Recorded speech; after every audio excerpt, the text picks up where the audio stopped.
Good morning, good morning, good morning. You're listening to First Sky Omaha in the morning. In the morning. My name is Paul B. He's Buddy to God. It is Hey. Monday, March the 9th, 2026. Welcome to a fresh edition. We're firing it up now. First Sky Omaha. In the morning. Money.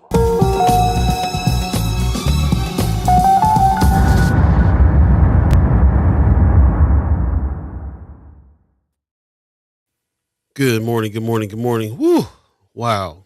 What a Monday. Yeah. Already. Got up extra early this morning. Did we? Forgot it was that we were starting late today. Forgot we were starting at 8. So yeah. Daylight savings And time daylight throwing us savings. off. Yep. Yeah. All discombobulated. Pretty much. But appreciate everybody who is up and was paying attention and is coming on in this morning. We'll give it a little time because it's one of the mornings for real. I see Ariel's 42. What's going on there, Sanchez? Said hit the like button. Come on in and hit it first. Hey, make it hot. Yeah, rough Monday morning for everybody. I'm quite sure. So did we save it? Did daylight savings time get saved? Did we do it? Did we save the day? Light. How you doing today, buddy? Tired, boss. Tired and feel like I'm trying to get my bearings. I'm all right though. Of course, always excited to do this here conversation thing that we do 3 days a week, Monday, Wednesday, and Friday. So yeah. Enjoyed that. But man, I'm a little heartbroken, a little disappointed, man. Not necessarily disappointed, man. Just man, I'm actually very proud of my Lady Vikings, man. Just sad they didn't make it all the way, man. Ooh. Yeah. Shout out to Marlon actually coming in. Good morning, Marlon. Thanks for sending me the link to the game. I actually get Omaha TV out here. Don't ask how. Just know I still get Omaha TV. Like I see all the commercials and everything out here. Still feel like home. So I was actually able to watch that on the big screen. Watch the game. But yeah, shout out to Marlon for sending me the link, keeping me connected to the Viking family. Appreciate you. And yeah, man, visa up. All right. So I take it they didn't win, then that's why you. Yeah. Yeah, that's what Marlon is saying. Sadly, the Omaha North girls basketball team lost at the state finals this Saturday. Hey, but somebody had to lose. It was down to 2 teams. Definitely glad that the Lady Vikings was one of them.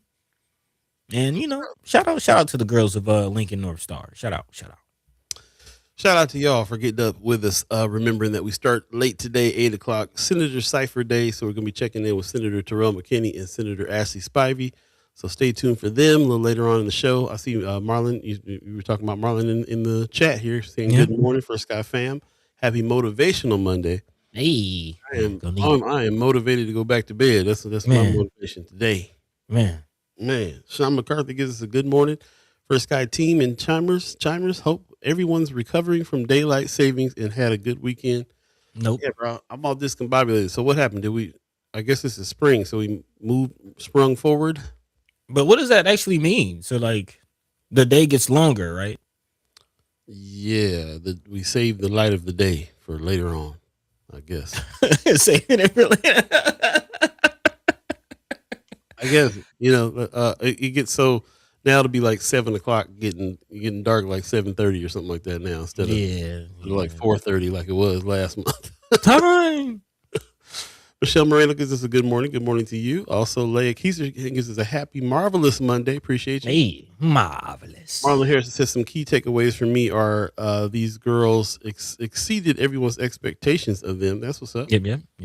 Marlon Harrison says also fun fact: a North girls basketball team broke a 12-year drought for OPS girls basketball. The OPS girls team to go to the state finals was Benson back in 2014. Okay. Oh, okay. So for OPS in general, man, and I think Omaha North specifically, that was their first time in like over 20 years. So yeah. That's what's up. I was doing a little research this morning on what girls basketball in particular brings to the state as far as money influx. Mm-hmm. People traveling around, seeing games, staying in hotels and all that kind of stuff in Lincoln, all that good stuff. $4 to $5 million Hey, Yeah, it's sports, man. following the Sports. money. A lot of money coming through here on that. So Hey, I was looking at it because I was like, Marlon is really reporting on the basketball games here on the Friends of First Sky Omaha. So let me see how this ties in a little bit. So yeah, good amount of money comes through. People are girls sports in particular is chiming up as far as how many people go see it, how oh many yeah, fans, I know women's sports in volleyball. general. Yeah. Volleyball is huge, Oh yeah. huge in Nebraska. Yeah. It's a complex. Definitely a complex. Terrace Hayes gives us a grand rising family. What's happening, family? Good morning. Good morning. Marlon says, I sat next to some former North Girls players who won state back in 1998. I jokingly Okay. said if push comes to shove, they might have to suit up. Hey, after old girl went down with that ankle, they needed some help. Ooh, somebody got hurt. Yeah. Ouch. Also, Marlon says a big shout out to Senator Terrell McKinney and Senator Ashley Spivey for providing transportation for students to the game on Saturday. Man, Yeah. They sponsored a bus for students to ride up for free. So yeah, shout out to my former classmates, where they Viking. where did Yeah, they Viking find the alma mater. time? Man, that's crazy. They got a Well, lot going on. Terrell's a coach on the North wrestling team who, just has some players who won state as well. So, this is what we do. It's what we do. Just saying, just saying. You got a lot going on. Senator, law school, coach, bus Running driver. nonprofits. Yeah. Yeah. So yeah, we'll check in with, and then they take the time to come and check in with us, even with that busy Hey. schedule. Yeah, stay tuned. They'll be here a little bit later on in the show. Shout out to Leah Keister. I saw Leah Keister in the chat. She has a new podcast out. Swing Left Nebraska's Week 10 is out now, wherever you get your podcast. So I hope that you guys are checking these out, learning a little bit about the unicameral, this very unique situation that we have here in the state of Nebraska with this unicameral. And there's a lot going on this session. Seems like it's like wartime at the unicameral a lot of times. Mm. Lots going on. We'll be catching up to them in a big way. I might as well jump into a little bit of community updates while I'm talking about it. Appreciate everybody who's bearing with us this morning. Brother Sherman's coming back March 24th. Get ready for his sermons with Sherman. He's been laying low. I saw him out just recently and was like, man, I haven't heard nothing. You've been quiet online lately. I said, yeah, laying low, getting ready to put some things together. So he's coming back to talk to the people. This show on the 24th is going to be him opening up the chats and opening up the calls and stuff. He wants to talk to the people on the 24th. So get ready for that. Follow him or wherever you follow him. Could be TikTok, could be Facebook, could be Instagram, could be everywhere. YouTube. He's all over the place when he's doing this thing. So that's what's up. Appreciate that. Also, don't forget, this is coming up as well. This is a health fair that's happening on March 28th. Put this on your calendar. The 28th annual health fair. Interesting. Okay. Saturday, March 28th, 8 to 1. Omaha North High. Free screenings, resources, and activities for all families. Get your blood pressure, mental health, dental, cholesterol, diabetes. You get all this stuff checked. Vision even, and glaucoma. Man. Yeah, I need to know if I got that glaucoma. Hey. Yeah, all that. Physical activity. And then a plant-based food tasting is going to be very interesting. I highly encourage you to do that. If you're one of those people that's like, I'm meat for life, I highly encourage you to go check out a little bit of plant-based food. Because even if you just cut back some on the meat and ate some plant-based food, it'd be doing good for you. I can attest to that with my own health. Come on, man. It's the seasonings you like. It's not the meat. Let that meat not have no flavor. It's true. Try eating something with no salt on it. See where you at. Right. Grilled meat with no smoke. Yeah, I appreciate that. That's RG that's bringing us that situation there. Appreciate that very much. Also, don't forget this transformation 2030 is going down. We've been talking about this. Yes, this is coming up March 14th, as a matter of fact, a little sooner. Violence Prevention and Justice Summit. They're going to have it over at Swanson Conference Center. That's 5730 North 30th Street, Building 22. This is happening on Saturday, March 14th from 8:30 to 12:30. It's a great time to get together and meet up with some folks and really talk about what's going on with this Transformation 2030. Has anybody in the chat or any of our ghost listeners dug into Transformation 2030 yet? We definitely want to start talking about this, so I highly encourage you go to the Empowerment Network's website and check out what the Transformation 2030 actually is, so we can kind of have a conversation about it. And then I highly encourage you to go show up to this summit too, so you can get an idea as well. And yeah, shout out to Empowerment Network for that. Did anybody go to the Revives Black Business Summit, State of Black Business in Omaha? There was a lot of great speakers there, a lot of great ability to connect to some folks. Keep on getting reminded about this every time. Every time I see it, I get reminded that we have all the resources here, man. I had an extensive conversation with some people from Hayes and Associates, who's been one of the longest running Black owned accounting services in Omaha. And just what they do, they're not just bookkeepers and accountants, but you need help with putting together a report or putting together something that you need in order to get to the next level in your business. They really help out there. So I kind of had a little extensive conversation with them, and just constantly get reminded about all the resources that we have right here in our own neighborhoods. If we can really kind of get together and do some business. You don't have to like it. You don't have to like somebody to do business with them. You don't got to always be, ain't got to be somebody in your friend group. It can be a professional that you respect their professionality and just like everybody else does. The whole country is built on that. You think everybody likes each other that are doing business with each other? Ain't no way. Come on, man. Ain't no way. Don't know the Waltons. You're right. They don't even like their own siblings. Kids be fighting in that family. Man, hey, you still gonna go to Walmart? This is what it is. So yeah, appreciate that. I'm thinking about anything else we'll save some of the rest of this. This is one more I want to show here though. This Small Business and Community Opportunity Forum that's going on. This is coming up March 12th. So this is in a few days. Venue at the Highlander Accelerator. Speaking of, connecting with folks and getting busy with your small business. This is how small businesses thrive. If you have a small business, you absolutely need to connect and partner with other small businesses and make that economic team thrive, so that you can really all come up at the same time. So this is a great opportunity for you to go check this out. The Small Business and Community Opportunity Forum, Thursday, March 12th, 5:30 to 8. Venue at the Highlander Accelerator. Shout out to Nebraska for Us. Big Mama's Dinner provided. Definitely check them out. You go to Nebraska for Us website and register for this. And if we have a link, I will try to find that and put that in the chat for you. But definitely check that out. With that, I'm going to go ahead and leave some of the rest of these haps that are coming up a little later on in the show. Again, don't forget, this is Senator Cypher Monday. So we'll be speaking with Senator Terrell McKinney, Senator Ashley Spivey. Yeah, that's what's really going on. And I appreciate everybody who's in the chat here. Who's the chat still going off? Yeah. RG coming through saying morning, y'all. Top of the morning to you. Also, Marlon's still in the chat giving love to the North Omaha girls team. Saying, lastly, I want to say I'm super proud of North girls basketball team for making it to state, because if you listen to a lot of outsiders, they will say stuff like it isn't supposed to happen for us. And I'll be honest, growing up in North Omaha, it kind of feels like it's not supposed to happen for us sometimes. But when it does, feels good. And it's a reminder that why not us? So again, big shout out to the girls of Omaha North. Very interesting from an outsider's perspective, somebody who didn't go to school in North Omaha. I always saw North High as like the dominant school for everything, for engineering, science, sports, wrestling. You know what I mean?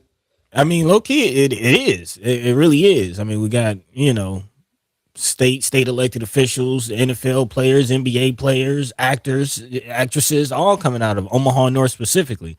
So yeah, it definitely is that. But it's kind of like you think you got served, or not you got served, but the move of Gabrielle Union and Crenshaw High. It's like schools of excellence, but it's still in the hood, so you still got that stigma around it. You know what I mean? I also saw gang riots at Omaha North too, so there's that. True. But any school in the hood that is a majority black and their team is named the Vikings, they're going through a lot in the first place as far as who thought of that name. Yeah. Ellen Faison in the chat. Good morning. First guy in the morning. Appreciate you, cuz. Donnell Sessions gives us a good morning as well. Appreciate you very much. Christy Nora in the chat giving us a good morning. How's the run going? Let us know. Mama God with the good morning. Appreciate you guys Hey, trickling on in. Sorry, this time change, man. I even forgot myself that we started at 8 o'clock today. I was up this morning, early this morning, and on top of that, I still don't know how I'm suffering from the daylight savings switch. Am I tired? Did I get? I don't know what's happening.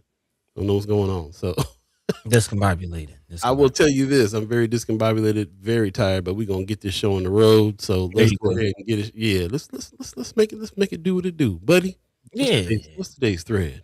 Yeah, there are a few things to get into, but overall, of course, this season is season 4B, follow the money. So we're going to be following some money today on multiple levels. First, looking at the community level, looking at the North Omaha Inland Port Authority and some of the projects that they are moving forward with, some of the projects we've been keeping a close eye on, and some opportunities possibly coming up in the community. Also, on the city level, there's actually, of course, Omaha City Council's meeting tomorrow, and they've released their agenda. And there's a couple things I want to point out too. If you can make it, definitely would urge people to pull up to the meeting tomorrow. Let your voices heard, let your mind be free, let them know how you're feeling. Yeah, we definitely got to talk about that. And of course, as we mentioned, we do have the senators coming on. Today is the Senator Cypher, and we got to talk about the budget. I'm hearing more and more numbers. Of course, we've been talking about this $400+ million deficit at the state level. Now I'm hearing 600 plus, 800 plus. Yeah, we're going to talk directly to the senators and try to figure out what exactly is going on with the state's budget, and more importantly, what the plan to do about it. What's going on? So definitely talk about that, and even following the money on the national level, as far as again following the impact of some of Trump's decisions on our bottom line. Of course, the national child care crisis is rocking many families. Actually, there's a recent article looking at how bad the child care crisis really is in Nebraska specifically. Of course, we've been talking about the St. Francis Ministry debacle and Department of Hell and Harm, as Senator Terrell McKinney calls them. But again, it's looking like it's going to get worse. So again, definitely want to dive more into that with the senators, but we'll set that conversation up here in a second. Also, ballot measures is something that we haven't really talked about much, but as we follow the money, of course, we got to talk about this whole voucher program, the battle to try to divert money into private schools or find a way to fund private schools in Nebraska is still something that's ongoing. And of course, Governor Pillen chiming up on his thoughts and feelings about ballot measures. Again, the thing that basically allows the people to have their voices heard, or maybe not. At least it's Pillen is saying. So we'll dive into some of those things. Definitely continuing to keep our eyes on what's happening in the legislature as we are head deep, neck deep, however deep is deep into the legislative session, and some of the bills, at least trying to keep up with the hundreds of bills that are coming out. So definitely looking at some of the ballot measures that might also be making their way to the ballot here in November as well. And then also, of course, looking at the whole Trump level, as I mentioned, national, following the money. Tariffs still a heavy topic of conversation. There's actually some local entities out of Lincoln that are possibly calling for their money back as a result of the tariffs. So yeah, there's some things to get into. And of course, there's actually some international news, as a local counterterrorism organization is actually warning Nebraska specifically about the possibility of cyber attacks. I kind of mentioned this last episode, of course, with the power outages of 1,400 so homes losing their power, but that was due to a storm. But again, you got to watch out. We are in a war with Iran, so we'll talk about what that means and more throughout the next couple of hours. Again, we're here until what? 10? I'm not even going to try to guess. I'm all discombobulated with the time, man. Time. We're If you here believe in the until concept. we're here until RG starts asking for a third hour. Then it's There you time go. to There go. you go. That's my clock. Before we cut the break, how you doing, Paul? Tired, boss. Tired. There you go. There Yeah, you go. definitely discombobulated with the time. Tired. It just doesn't work, man. When you don't believe in the concept of time, it's real hard to live by some kind of clock, especially on a day that is fluctuating and all, Man, it's moving and yeah, moving and grooving and all. Yeah, I felt like the alarm went off like 4 a.m. or something crazy. Maybe it did. I don't know. We're here. That's all that matters. there you Before go. we get to a break, I did want to mention that we did lose a brother in town recently. That is another hard hitting loss for a lot of folks, a lot of us. Brother Wade Stevens passed away recently, And he's been this is the one of the guys that is what we consider a protector of Omaha. Man, he's been a protector of so many folks. He's owned one of the security companies here, and he's was a vet in the game with it too. Man, he was one of the OGs with the security company for a really long time. He passed away, and there's a lot of outpouring that has shown up on our friends of First Sky Omaha, and also just our personal feeds. We just wanted to give a rest in peace and a moment of silence for Brother Wade Stevens real quick. Yeah.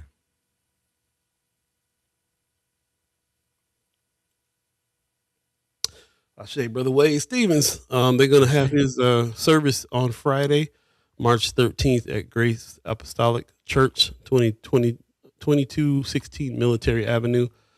Here, I'll put the information in the chat here. The viewing will be held from 9 to 10. Services begin at 10. And immediately following the service, the repast will be held at Level Event Center on 5421 North 103rd Street. Condolence and flowers could be sent to the Good Shepherd Funeral Home. I'll give you that information as well. We'll put this in Friends of First Sky Omaha. I think it's already there, but we'll put it there again too. For those of you that would like that information, let us know. We can get those addresses to you and everything. But yeah, rest in peace, Brother Wade, man. Yeah. Another unexpected, really heart-wrenching loss for our community. With that, we'll go ahead and take a quick break and then get back and jump into the conversation. Of course, this is Senator Cypher Monday. This is the reason why we started late. We'll be going from 8 to 10 today. And, of course, a little later on in the show, we'll have Senator Terrell McKinney and Senator Ashley Spivey checking in with us. So please stand by and get ready for that. Get your questions ready. We'll be checking in on some of these priority bills and stuff that they talked to us about last time they were here. And then some. So yeah, we'll be right back. Stay tuned. We'll you're listening to First Sky Omaha in the morning. In the morning. My name is Paul B. He's Buddy to God. Hey. We'll be right back, y'all. Stay tuned.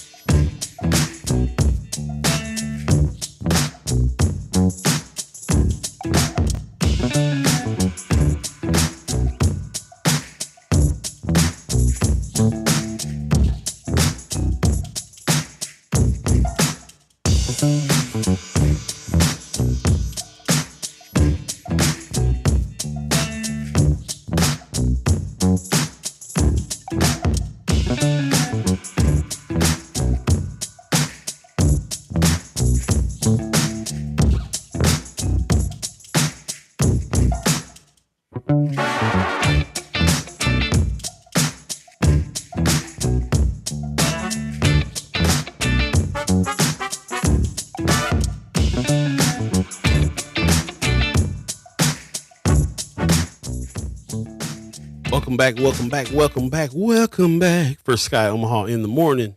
In the morning. How y'all doing today? Did you save some daylight? Did we do it? Did we save the daylight? You guys feeling tired like we are? I mean, what I don't even know how I'm supposed to be feeling. Did we jump forward? We sprung forward. So what does that mean? It means we set the clocks up an hour. I thought we gained an hour. We gained an hour, right? Okay. So, or did we lose an hour? Normally it would be, what time would it be normally? Does anybody know? Yeah. I don't know why I'm asking a bunch of people who don't believe in the concept of time about time.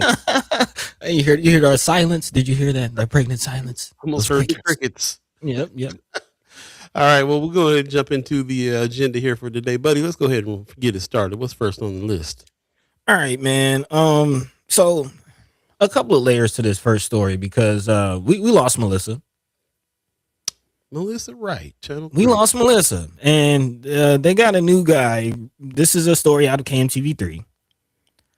And is he our new neighborhood reporter? He is. And I'll give my commentary on his reporting. Let's just go ahead and dive into the story, and then because I'm not even anyway. Wait, this ain't the Muffy story, is it? It's not the Muffy story. This is the story about the Omaha Inland Port Authority. A headline reads, Omaha Inland Port Authority launches 2 projects to boost jobs and economic growth in North and East Omaha. Of course, we've been talking about the Inland Port Authority. We've spoken to the people who wrote the bill.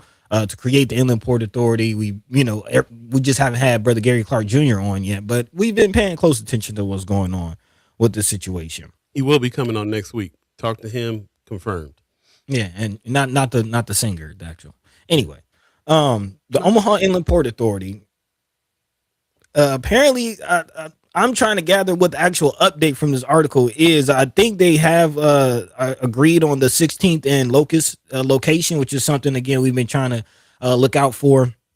Actually, shout out to Joe Fox, who was the one of the vocal leaders in the whole neighborhood association situation. Again, many homeowners speaking out specifically against OEDC, who is ahead of this project as far as the business park project goes. And of course, their fear of being displaced. Apparently, that is now not the case. Again, it looks like they have decided on the 16th and Locust location for the development of the business park project. There's also another project apparently coming from near the airport. Let's see. Yes, again, these are the updates, but this whole article is just very interesting. So that's what I'm getting out of the article. But we got to talk about the reporting. This is again their new guy Jeremy Fredericks, who apparently just joined KMTV 3 last month, or actually 2 months ago in January of 2026. And just kind of how the article reads, it continues to say like the North Omaha Economic Development Corporation is moving forward with 2 development projects. The Omaha Inland Port Authority, a 2-year-old initiative that aims to drive economic growth. Like it just reads that he's new to it. Like it reads like he doesn't really know where it is or what's going on. You get what I'm saying? Like, well, he probably doesn't. I mean, he's if he's new to the area, he's got to start from scratch. I mean, we lost Melissa, y'all. I'm gonna just say that. And I will say this too while we're talking about Melissa, real quick. Shout out to Melissa Wright. Used to be at KMTV. Now she's in New Mexico reporting.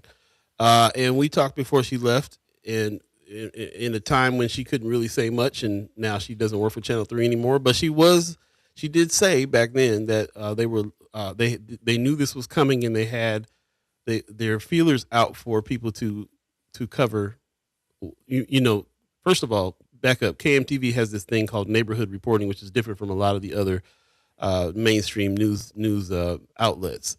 They assign people to certain neighborhoods. So they had assigned her to this neighborhood, which is how she got so ingratiated in our community in the last 2 years that she was doing it. So they have been looking for somebody to replace her there. She did say that there was a few folks from the neighborhood that they tapped, but didn't really work out. So we were all kind of wondering like what was going to happen with the new North Omaha neighborhood reporter, and we got to comment on it because they did this move that we've been praising them about for the last 2 years, assigning these neighborhood reporters.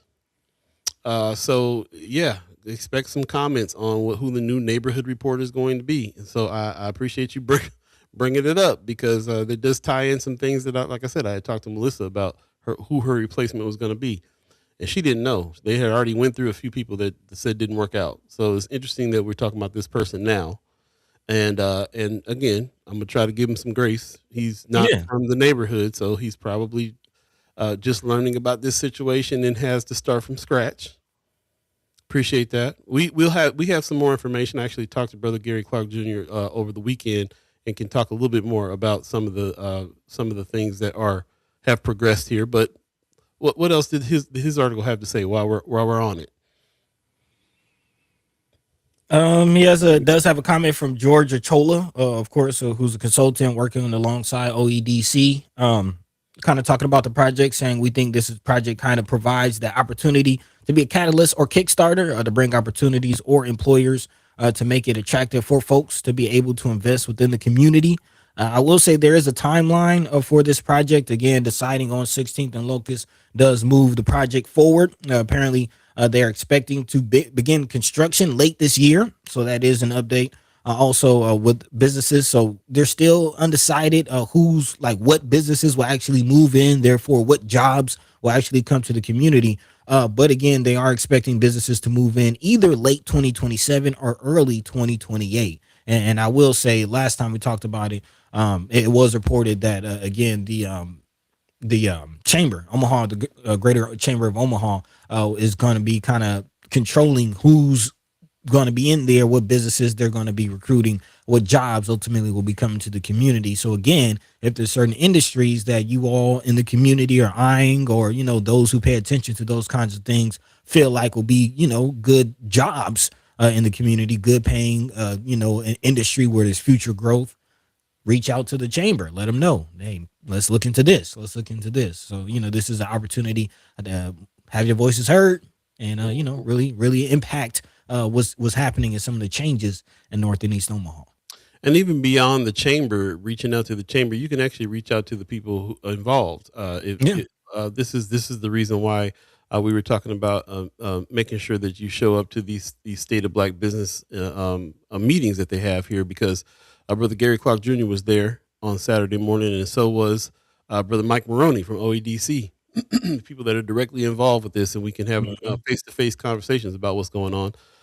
What my conversation with Brother Clark was, first of all, that we wanted to lock him down for an interview, so we want to have him come on to the show. He'll be on the show next week, and we can talk to him a little bit about what's going on. But he did highlight that that part of this territory was going to reach up around the 30th and Ames area, and that there was going to be some construction that kind of started around that area as well. So he started to talk a little bit about what some of the construction and stuff was going to be, and that question was out there, about what some of the industries were they were trying to bring, and they had some ideas on some stuff, everything we've heard before, just trying to bring industry here, and don't really have anything locked down quite yet for that.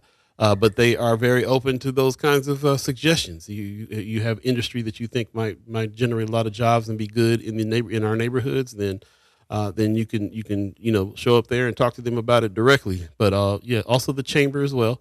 But they've definitely, especially Brother Gary Clark, he's made himself very available to the community to have these kinds of discussions about what they're talking about doing, and is open to suggestions. So I highly encourage you check that out. Like I said, man, when the brother got a suede coat and a bow tie on, what are you talking about? Bow tie. Brother bow tie. Cool dude. So definitely we'll talk to him a little bit more. Get your questions ready for him too. He's going to be on early next week, and we'll be having a conversation with Brother Gary Clark Jr. and find out what's happening with the Inland Port Authority. And then while I'm on the subject as well, I did ask Brother Maroney to come on to the show to speak on some things that's going on in the neighborhoods, and also on these big projects that they're a part of. He declined. He's not that dude that likes to get on the camera and have a bunch of things to say. But you can always call his office and get whatever information you want to get there as well. So I'll actually keep trying to sit down with him and have a conversation. It might be something we have to do off the live, but one way or another, we'll talk about what's happening, because OEDC is still a major part of everything going on right now in a big way. Yeah, just talked about the Kensher project that they have with CHI. So right, a lot of money, a lot of jobs, a lot of opportunities.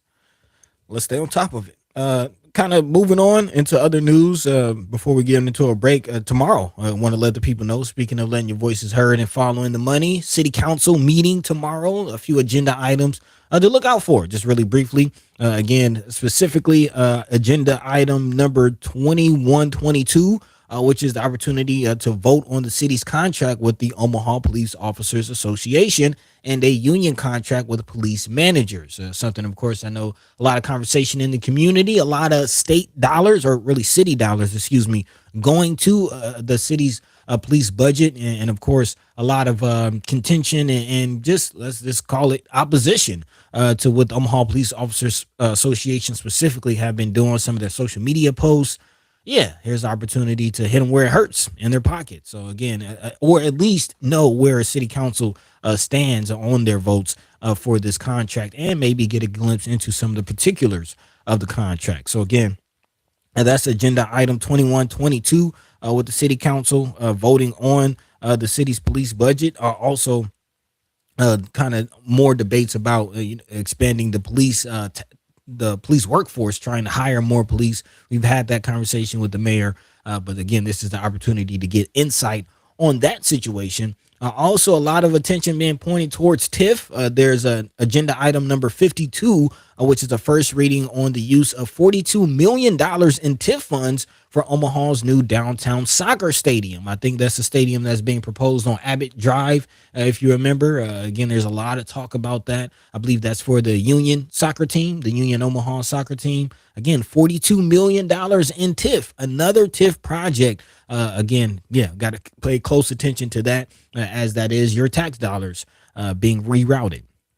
And last but not least, we talked about some of the water projects. Again, a lot of contention around the $500 million supposed to be spent on the water resource project in the city of Omaha. That's agenda item number 37, which again will be an amendment on that. Again, the big point of contention in that issue was the no bid contract going to an out-of-state agency, and a lot of developers within the city kind of saying they are missing out on a piece of that pie. So there will be an amendment to that contract, and you have the opportunity to get a glimpse on that as well. Of course, there'll be other things discussed, but those are a few of the things jumping out to me for tomorrow's city council meeting. Again, the meeting is at 2 p.m. If you can't make it, it will also be live streamed, so check it out. Yeah, most definitely. Anybody planning on going to that? Anybody planning on being there for that? Would love to hear you come back with a little bit of report on what's happening there. Firsthand kind of information will be great. I do believe Documenters is a part of that, as a part of going to those meetings as well, so we can kind of tap into the Documenters website, Documenters Omaha, and read their reports on that as well, and then come back and talk about it afterwards. So yeah, man. Yeah, that's what's up. How do you feel? How do you feel about this story that you just read? What's your personal thoughts on it, buddy? About the which story? About the city council? Mm-hmm. Yeah, what the proposals are, and what that means for our neighborhoods, which is kind of always our question. Right. I mean, just really paying attention to the money. You know what I mean? These decisions are made every week. Every week, the millions and millions and possibly hundreds of millions of dollars, especially in the example of this Papillion Creek Water Resource Recovery Facility, $500 million supposed to be going to expanding that. Looking at where the city is investing and who's kind of using, or not necessarily who, but what is being used to justify some of this investment. And, hundreds of millions of dollars constantly moving. This is the season following the money. So not only that, but who's making what decisions and why, and, paying attention to our tax dollars, like what's really going on with the money that we have to go to work every day and week to pay. Man, where is it going? Don't start talking about taxes. Tax season. Yeah, it's also I'm thinking we definitely need to see if Councilwoman Lavanya Goodwin can come on and we can have a conversation with her as well. Love to have deeper in that, but I keep thinking about how many millions of dollars is coming to this area. I almost forgot about the soccer stadium, even though we've talked about it before. Exactly. I also passed by North High and everything that's going on with the stadium and everything that's happening over there. I guess not a stadium, but I think it's gonna be a stadium. Is it a stadium? Yeah. Mm-hmm. Yeah, all the construction that's going on there, and then of course going to the Revive meeting just reminded me about some of all the other things that are happening, including Port Authority. This is actually, we're actually seeing something that I didn't really recognize happening right away before. When years ago now, it's been a few years, we've had Senator Terrell McKinney, Senator Justin Wayne on talking about this $400 million they got into North and South Omaha through this INSOR situation. And we, of course, had all the news about when the money first started going out and who some of the money went to and what some of the things were happening. But there was these long-term things that were going on, too, like Inland Port Authority that was going to take some time to get to. And now we're getting to it. And now that I'm just having this vision right now of like all this stuff that's going on and all this money that's coming through our neighborhoods, coming through our community, all these big projects happening, all this attention and all these places that people were going to be drawing, not just a customer base, not just for sports, not just for business, but businesses that are going to fire up and start up. Whole swaths of our neighborhoods getting changed, like this 30th and Ames Street area. I'm feeling like Julian Young and them over there kind of knew it was going to blow at some point. They were kind of hinting that something was getting ready to happen over there. Now it is. So it's just there's big change, big money, and I always go back to what Terry Sanders of Omaha Star said in a meeting one time. She was like, "Listen, we have a problem sometimes trusting, and we let money go by, we let projects go by and stuff like that in North Omaha because we don't always be on the same page. We need to pull the trigger on some of these things that are happening. We can look into it. We can find out as much as we need to find out about it. We can figure out what good it'll do for our community, and then pull the trigger on it. Make the change. We always talk about making changes happen. Let's make the change happen. So, so I just really think about all that and how we can either, I can either not be a part of anything that's going on here, or actually, if we're going to be talking about it, be a part of it, like be in it, I be mean, in it. what other option do you have? Because the fact of the matter is, money moves. Money has to move. That's what money is. Like it's energy. Energy is not stagnant. All money is a physical manifestation and representation of energy, and we exchange energy via this form of transfer. That's what money is. Energy cannot stand still. Energy has to move. With that said, money is going to come into North Omaha. Terrence Hayes says, so federal money doesn't move without poverty numbers, and all those statistics come from North Omaha. Where there's poverty, there's need. Where there's need, there's demand. Where there's demand, there's going to be a supply. Who's supplying it, though? Who's making the money?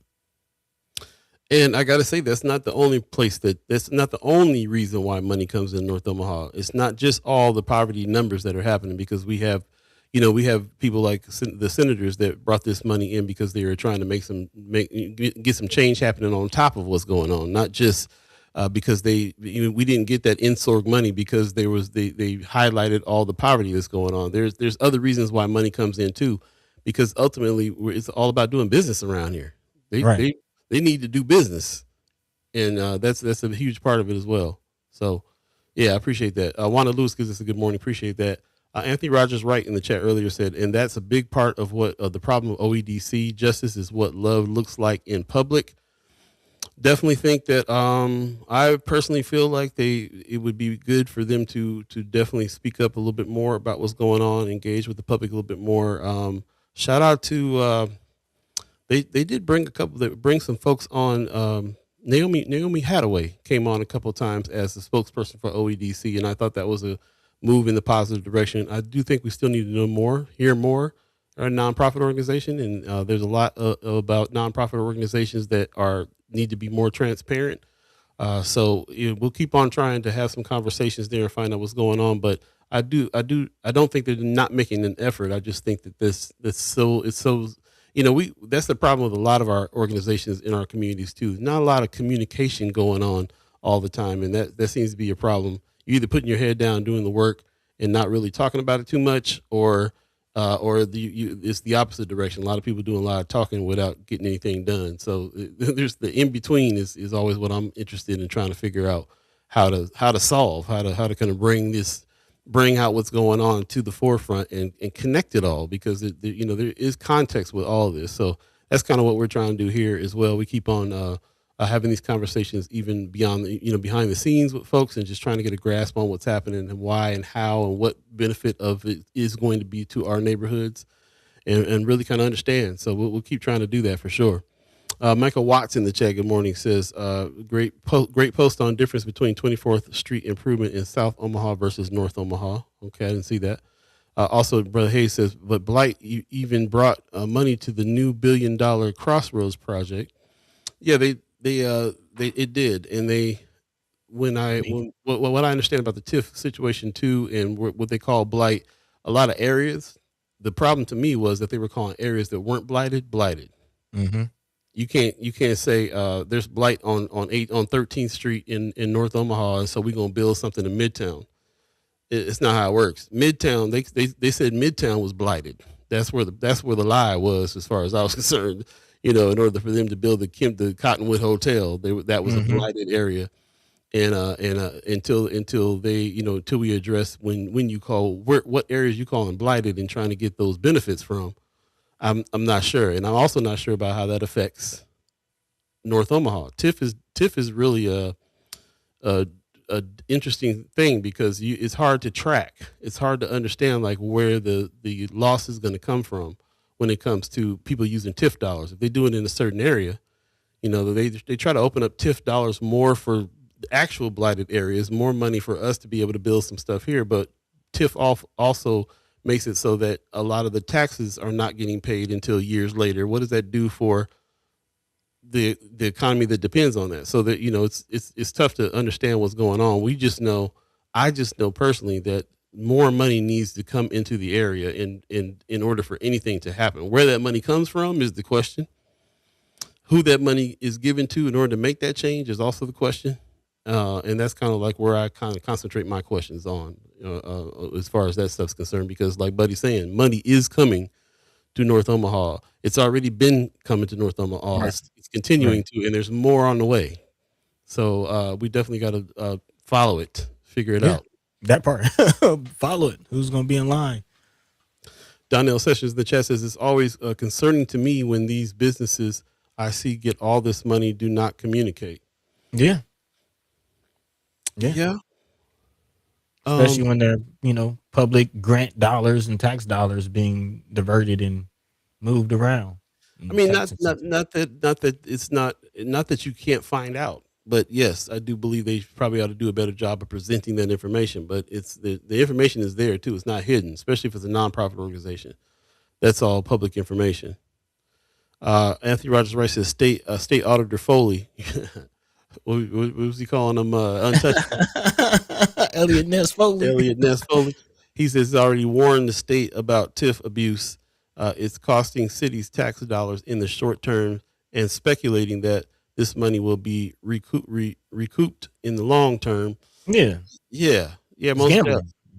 It's definitely a gamble. It's definitely a gamble, but like I said, there's a conversation about whether or not there's people that are making it so that we have more access to TIF dollars in North Omaha in order to build out North Omaha in the same way that Midtown and Vincent and Blackstone got built out. So again, should we be using them? They're talking about abuse. As soon as we get to start using them, now it's abuse. I mean, that's the intention behind it. You know what I mean? It's for blighted areas to use it to develop, but it's seemed like we've seen how it's not even seen. We're seeing how it's being used. Yeah. And I mean, just to wrap this portion up here real quick, I do feel like the main thing for me is that these organizations, there are people, there are things out there that are put in place in order to check some of these things. Shout out to Senator Terrell McKinney, put some respect on his name for making sure that the Inland Port Authority Committee is there. There's nothing that OEDC and Inland Port Authority can do unless they go through this group of people who help them make decisions on where that money's going. I mean, I feel like the senators, especially who helped get that money in, knew that they were going to have to put some safeguards and things in place in order to make sure that it goes to where it's supposed to go to, and they did that They did that this time more than I've ever seen it happen before. So I mean, there's some things in place here. If we wanted to get involved, we can absolutely be at those meetings. We can absolutely be speaking up. We can absolutely go there and find out what's going on and so on. So, it's also how the level of our involvement as well, I believe. Oh yeah. Yep. Brother Terrence Hayes says has come for decades, but subverted to other areas. North Omaha federal numbers has funded North Downtown Benson is in North Omaha. Yep. Yeah, very, very true. But again, that the areas that they use that money definitely has to be in the area that they're talking about is blighted. Black Dynamite says, how do he have things come that we don't already have a million of? What you talking about? Yeah, I've been trying to figure out what he's asking. I just want to know how do things that the city have things come that we don't have a million of? Which things you talking about? Which things you talking about? Let us know. Terrace Hayes says the former mayor and current governor stole the bag. Very interesting. Appreciate you guys, your comments here. We're going to take a quick break and come back and jump back into the conversation. Tony Johnson in the chat, good morning, says, and level of involvement of city council representatives. Yep. We, like I said, we definitely will want to have Councilwoman LaVanya Goodwin on to talk about what's going on, especially in the areas that money's coming in. We were part of the area that she's over used to have some riverfront access. And then there was a move where that got taken away or moved to somebody else's territory now. And now we don't have any. I remember talking about that a little bit on Saturday. So it is interesting to see like where, how much input does a city council person have on whether or not that money comes to that area, how much, and what items they're trying to approve or they want to come and want to happen. That's all part of it too, and there are representatives. So it is like you can go talk to them and tell them this is what we want or this is what we don't want, and then they got to go that direction. So there's a lot of factors involved which is why we have these overreaching evergreen conversations about them, because there's a lot of pieces to the puzzle that have to get connected all the time. So. In order to see what's going on there. So anyway, we'll jump back into that when we come back. Again, if you're just joining us, this is our special Senator Cypher Monday, which means we start at 8 o'clock and go to 10 o'clock instead of 7 to 9 like usual. And in the second hour, the Senators Terrell McKinney and Senator Ashley Spivey will be joining us, and we can have some more conversation here about a lot of these things they're connected to, and also passing laws in order to make happen in a lot of these instances as well. So. Stay tuned. We'll take a break and come right back. You're listening to First Sky Omaha in the morning. In the morning. Paul B. Buddy the God.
Welcome back for Sky Omaha in the morning. In the morning. My name is Paul B. He's Buddy to God. Hey. Appreciate you guys getting up early with us this morning, and appreciate everybody coming in with the comments, and remembering that we started late today. We go 8 to 10 today instead of 7 to 9 like usual. Do us a favor, share the show. I didn't get to ask you guys that in the beginning, so we would love for you to do that. Do us a favor, share the show. If you're on Facebook, share it on your page. Excuse me. And if you're on YouTube, do us a favor, share the link. Anybody who wants to come in and have some more of these kinds of conversation. If you have access to any of the people that are connected to any of these stories that we're talking about too, hit them up. Let them know that they're being that their ears should be ringing, because we having some discussion. So we'll get into it. Really appreciate everybody that's joining us and that has been a part of us connecting with other people and making and other partners in the city as well. So thank you. With that, we're going to jump into more of the story, buddy. What you got queued up? Yeah, we're moving from the state level or the city level to the state level. Of course, we were, kind of talking about tax increment financing, and Brother Anthony Rogers Wright even mentioned, Auditor Foley of it all. And we got to get into the state budget and what's going on with the state budget, especially ahead of our Senator Cypher, which of course we will be diving into the budget a little bit more with them. But just previewing a little bit, because again, all this is connected, especially the tax situation. Of course, we've been looking at what's going on with TIF throughout the Omaha metro area and some of the developmental projects that we've seen. Excuse me. But on the state level, of course, we've found out over the last couple of months, it's been reported that there's $1 billion or so in tax credits that have gone out to businesses on the state level that could, possibly help with our deficit that is apparently growing and going in the wrong direction. This is being reported by Nebraska Examiner, which again talks about and is looking at the state legislature and their move to try to fix the projected state deficit, which again has grown over 646 million, which again is a $200 million addition to the 400 million or so that we've known the state has been in a deficit for the last couple of months. And again, a collection of moves, including cuts, changes, and cash transfers approved by the Appropriations Committee would, if approved by the full legislature, shrink the deficit by more than 500 million. But again, there's still hundreds of millions of dollars in the balance. Again, some of those cuts also impact our quality of life, if you will, including the child care crisis, which we'll be talking about. Of course, we talked about arts getting a haircut, veterans receiving a haircut, all of that, and possibly still the need for more. According to the article, balancing the budget last year required a series of already cuts that lawmakers acknowledged were painful. Again, cutting government spending by more than $193 million on top of another $160 million in cash fund sweep. So again, a lot of money moving around. But with multiple senators saying the state budget has already been cut to the bone, lawmakers seem to have reached an impasse about the best ways to fill the remaining gaps. Again, how many cuts can you make? There's an old adage about death by 1,000 cuts. Again, while there are multiple options at their disposal, it is unclear if any have enough support to pass one of those options. Of course, speaking of John Arch, who's Speaker of the Legislature, saying we cannot abdicate that because we cannot come to an agreement. My greatest concern is that we're going to look like Washington, D.C. before we get done with the session, kind of reminding us that D.C. is in a shutdown right now because they cannot agree on the budget and how to spend tax dollars. And again, we've been calling Nebraska, Mississippi of the Midwest. We've been calling Pillin Trump Jr., and it seems like we're getting an echo of Trump leadership in Nebraska. What say you? Chat, Paul?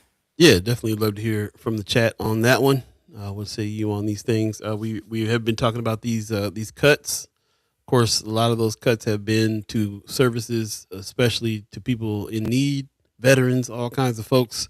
And that hasn't been ideal as far as anybody else is concerned. They seem to think it is, and there's more to that. So we'll definitely have to see. I think there's some other stories that we got coming up too that's going to kind of tie in to those things. So yeah, what say you on that? Is there any updates that you have on the deficit, on what people are talking about doing? If there's any movement on reaching out to any of the senators or the governor himself on suggestions on movement on this, what is it that you're seeing on the ground level as far as what to do about these cuts and how they're approaching them? Love to hear about it.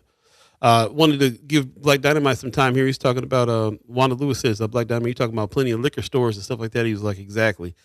So yeah, Okay. why do we keep on have things that we always have pop up everywhere? And a lot of people are asking that question. A lot of these liquor stores. And Ashley Spivey, Senator Ashley Spivey, put some respect on her name, is always also talking about being these little gambling machines and stuff like that. Really talking about they seem to be popping up inside these liquor stores that are popping up in our neighborhoods, and there's a lot of that. So there's a lot of that kind of stuff going on for sure. I appreciate that. It kind of makes me, when I'm thinking about this situation with these cuts, I'm thinking about one of the things that Pillin implemented, which is the sin tax. Nah. I'm thinking about that. While more liquor stores are popping up, where it's a sin tax to buy anything, any liquor, any cigarettes, any candy, any soda. You know what I'm saying? Like, first of all, who determined that those are sins that you need to be paying extra for? That's just crazy when you think about it. And the fact that they are fine with calling it a sin tax is just crazy. Sin tax, y'all. I'm not saying SINTY. You know, I'm saying SINTAX.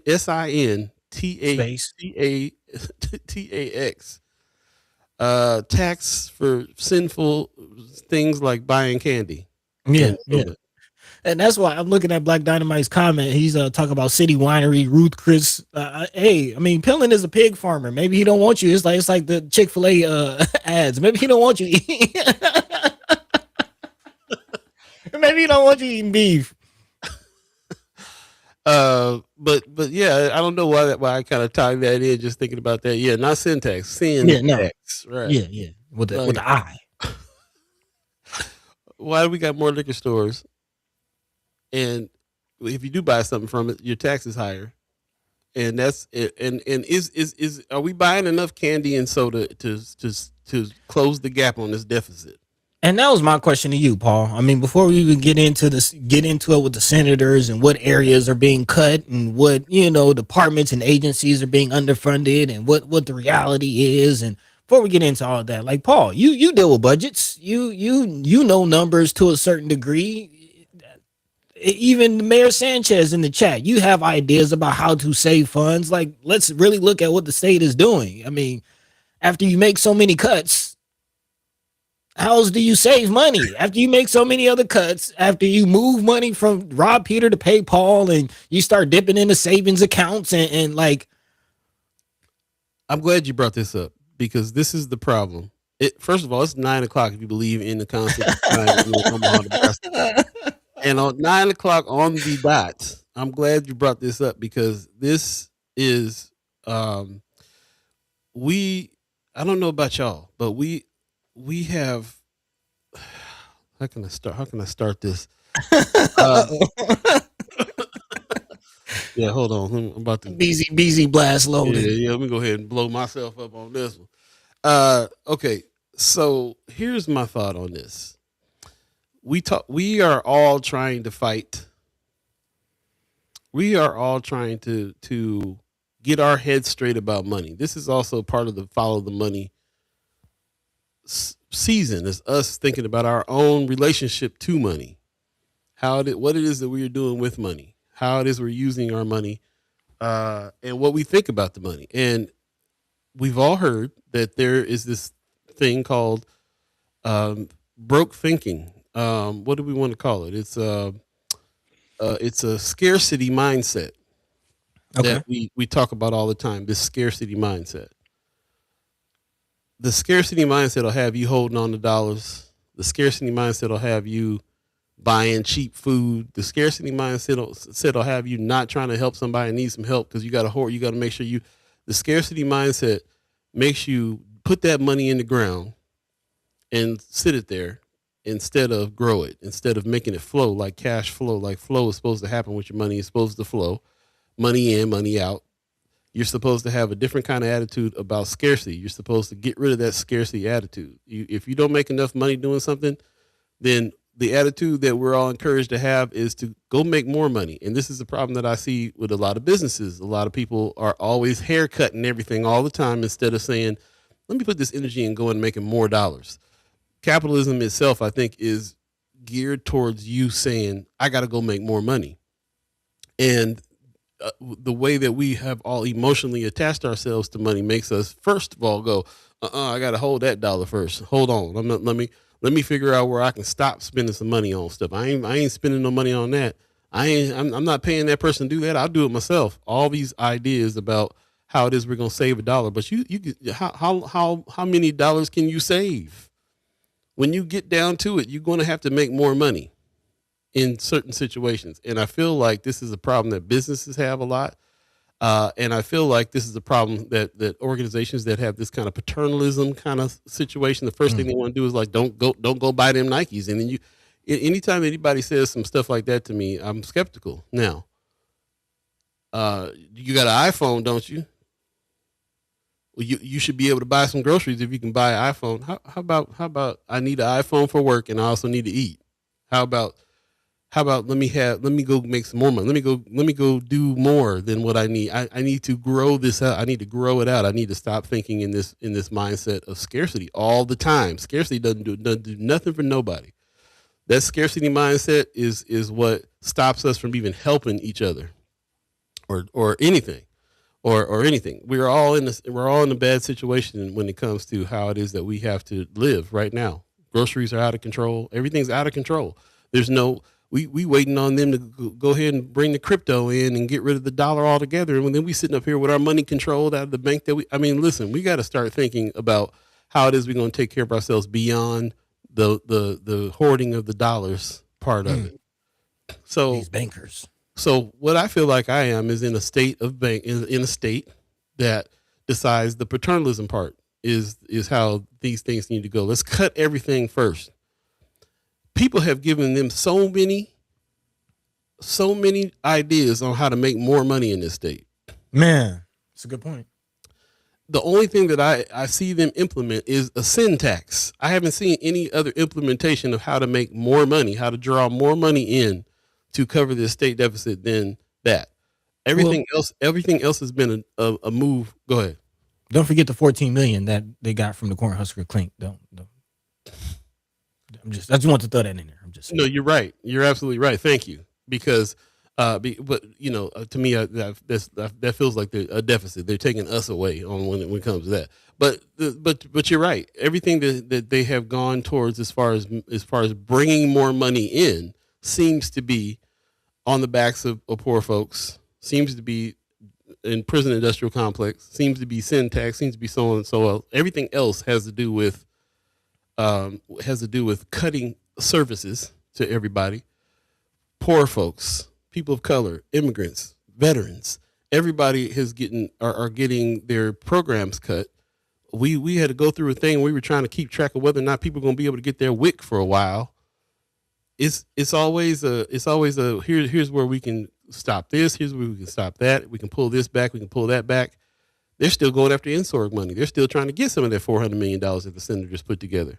They're still trying to get some of that. Are they using it right? We're still trying to get it. It's a mess. We have been talking about the arts and how arts funding for the arts has been pulled back. We've been talking about, first of all, it's been pulled back from the federal level in the first place. Now it's getting pulled back from the state level as well. So everything is we got to save some money here. We got to save some money there. And it just doesn't, for me, that scarcity mindset that I have to get myself out of, because this is what I've learned growing up. The scarcity mindset. I had one person in my family that was just like, yo, let's go have some fun, bro. We'll get that money again. And that was such a in the environment of everybody else around, that was such a revolutionary thought. We will get some more money again. You're right. We can let this go. Let the money flow. So we're all trying to do better with getting ourselves out of this mindset. But we live in an environment where that's the state. That's the state of things. The state of things is take it all away from everybody first. Y'all don't need this. We start determining who needs what is the crazy part to me, is that part. How are you going to determine how long it's going to take somebody you better get a job in 6 weeks or else you're going to take your benefits away? Why would you determine that about somebody's life that you don't know personally? Some of this stuff is real crazy. So to me, they're missing an opportunity if they don't take these suggestions. Hemp, cannabis, all the things that they are like, we can make more money in the state if we do this, if we change this, if we do that. Here's the ways to get money instead of here's these ways to take it away we ain't paying enough in taxes. Now we now we can't even buy no candy bars without a tax. You know how much we get taxed? If you really sat and thought about how much we get taxed, this is my revelation from doing budgets. You know how much we get taxed? We get taxed for going to work. We get taxed for making money. The money that we make after taxes, we go spend. We get taxed on everything that we buy with the money that we just got taxed on. We making too much money in the end of the year, we're getting double taxed. There's so much taxes going on, it's crazy. And they think that's what they ought to put on folks that are already struggling. We got to spend more, we got to spend more money because they mishandled the budget, because the state, because they decided not to. You know how many instances that they have decided not to take money from federal money during the Biden administration? You know how much money they left on the table just because it was Biden giving it to them? and now we're in a deficit, and they want us to pay for it by ridiculous stuff like a sin tax. That's been your BZ blast for the moment. I appreciate y'all. I appreciate you.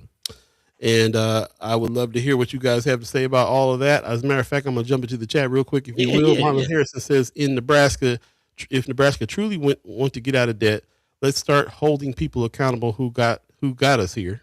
Thank you. So Sean McCarthy says, it's next to impossible to save your way to prosperity. Yeah, man. We haven't gotten into this yet this season. This is what I intended on us getting into. We gotta change our emotional mindset, our emotions and our mind about money and how our relation to it. Like you said, it's next to impossible to save your way to prosperity. That's a lie. If somebody's telling you can save, your savings will get you there. You literally need to generate more wealth than you take in. Sean McCarthy says, I'm a victim of scarcity. I knew layoffs were coming, so I kept saving for a scenario where I'd be laid off at least 8 months, which means no money to spend on other things like a house down payment. Yeah. I hear that. Tony Johnson says property owners will tell you school districts is big player in these increased taxes, right? You can control your own spending, but cannot control property tax increase. That's what I'm saying. You got, after you done made your money and got taxed on it and spend your money and getting taxed on that and go to a restaurant and have to pay a restaurant tax, come back and buy a bottle of wine and got to pay a sin tax. Then you get home and sit in your house that you're paying property taxes on. We get taxed so much, it's ridiculous. And don't live next to an OPS school. And property taxes about to go up. About to go up because that budget got jacked up. RG says Nebraska farmers should have been on the hemp bandwagon. Come on, man. Tony Johnson says, but they have no problem raising money for campaigns, banquets, events, everything else. Linda Lathan gives us a good morning. Hey, good morning. She says, good morning. I made it. That's okay. This is the day that we started late. We go from 8 to 10 today because we got Senator Cypher. So good to see you. Tony Johnson says, what portion of church tithes go back into the community church is it? Come on with it. When they going to start taxing churches? Heaven forbid. You know how much money? You know how much tax money there'd be if they start taxing churches? We are being robbed. We're being robbed. We're being robbed, and I'm not being hyperbolic. Like, if you follow the money goes directly into the pockets of people, like individuals who have close relationships with Christy Nome, and the $200 million that she spent on the ad that got her fired. Who got that money? The husband of her assistant. We're being robbed. Like, it's not.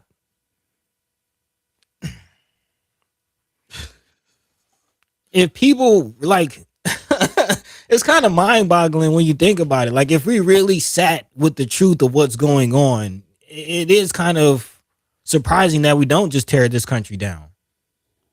There are rapists and pedophiles who are robbing us of our tax dollars. I'm not being hyperbolic. I'm not saying it's like this. That's exactly what is going. Murderous, rapists, pedophiles are taking our tax dollars to the tunes of hundreds of millions of dollars. Hundreds of millions of dollars being spent on warehouses that only cost a fraction of the actual payments. Hundreds of millions of dollars being spent on ad deals. Like, we're being robbed. That's what's happening.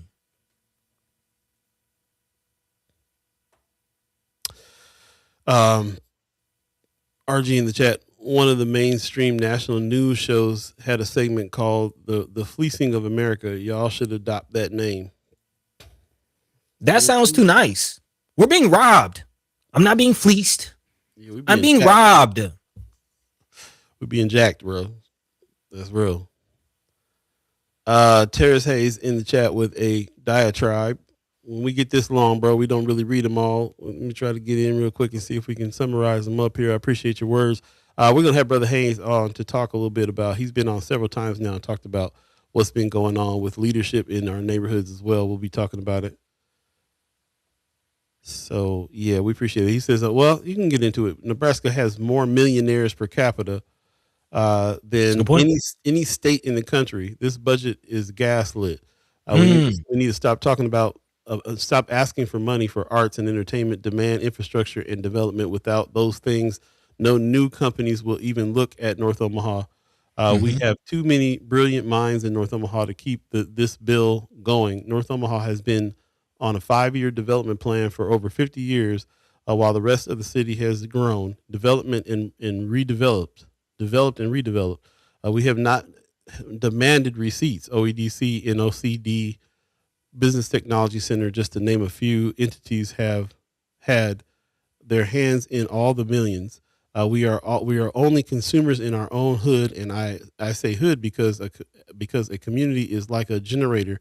You're supposed to be able to plug into and gain power from it, but we can't.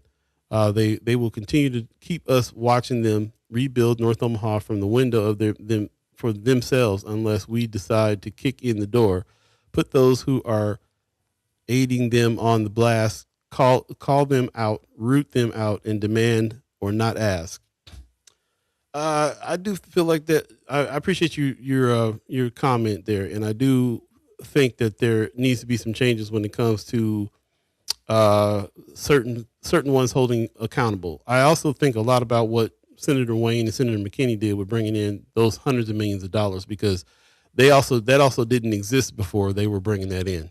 That's the most amount of money they brought into North Omaha that anybody brought into North Omaha in years and decades, and it's not likely to happen again because of so much backlash. But there is we can't only talk about the folks that we feel like are gatekeeping. We have to also talk about the folks that are not. You know, when we talk about our dollars back, you know, you said something earlier in that chat in your comment that sparked my uh, interest here, where you said we need to stop asking for money for arts and entertainment, demand infrastructure and development with those things. That's what I see the INSORG money was that Senator Wayne and McKinney got.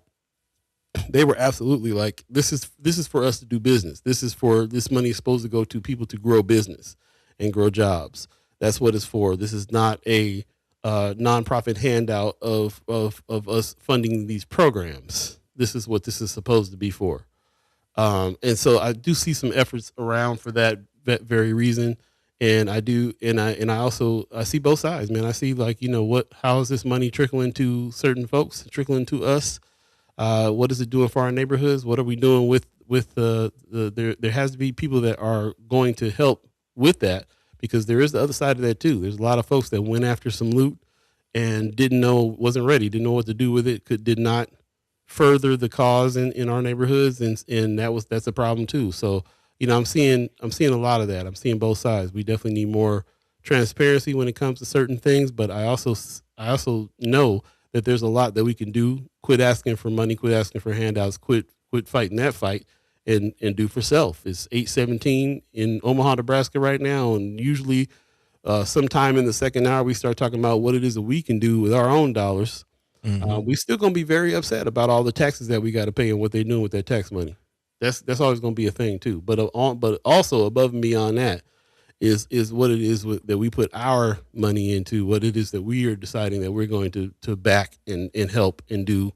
You know, I've been on both sides of it where I felt like I wasn't getting any help, and then I felt like I saw I was getting some help, but wasn't getting no support. You can start a business, but if you don't have people coming through, then what? If then nobody in your neighborhood got money to come through to your business, then what? Mm. There's a lot to it. I appreciate that. I appreciate you going in on that. Also, RG in the chat says one of the mainstream national. Oh, we already talked about that. Also, Hmm. Chrissy Nora says, "True, buddy." Linda Lathan says, "I owed way too much because of grants that had to be accounted for as income. It was a direct attack on small business." This is the Mm. thing we go to too, because you know, especially being a for-profit company, if you get grant dollars to do some of the kind of work like we do, then that is the thing too, man. You're paying taxes on all of that. You wouldn't believe how much it costs unless you're a business owner and you have hired folks. You don't really understand how much it costs to have employees. Yeah. It's hard to have a small business and have employees. Tony Johnson in the chat says, love seeing who is in attendance at these high ticket cost events in North Omaha talking about economic development. Yeah, I'd love to see you there too one of these days when I'd love to meet up with you at one of these things, and we might be able to speak up together on some things that are happening in those meetings. But come through. Donnell Sessions says, exactly, buddy. The robbery is what keeps our heads looking the wrong way. With that, Anthony Rogers Rice says, bringing in the money is important. How it is distributed into and by whom is also very important. Absolutely. Yep. Michael Watt says, just realize these leaders rarely respond to you and just block all communication. They are petty when you address them, even though they complain about community not interacting with them. Only happy when stroking ego and public praise.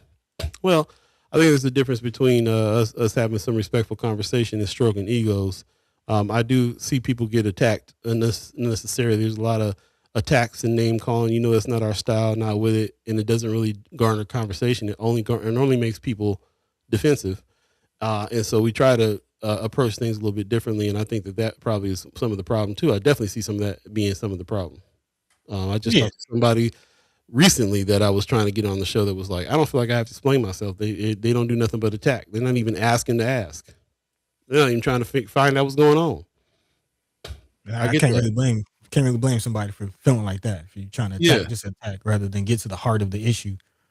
Yeah, and that's why it's such a huge part of how it is that we do what we do here, because of that part. Like, if we really gonna get somewhere with the conversation, we really need to use our intelligence about how conversations happen and how people respond and so on and so forth.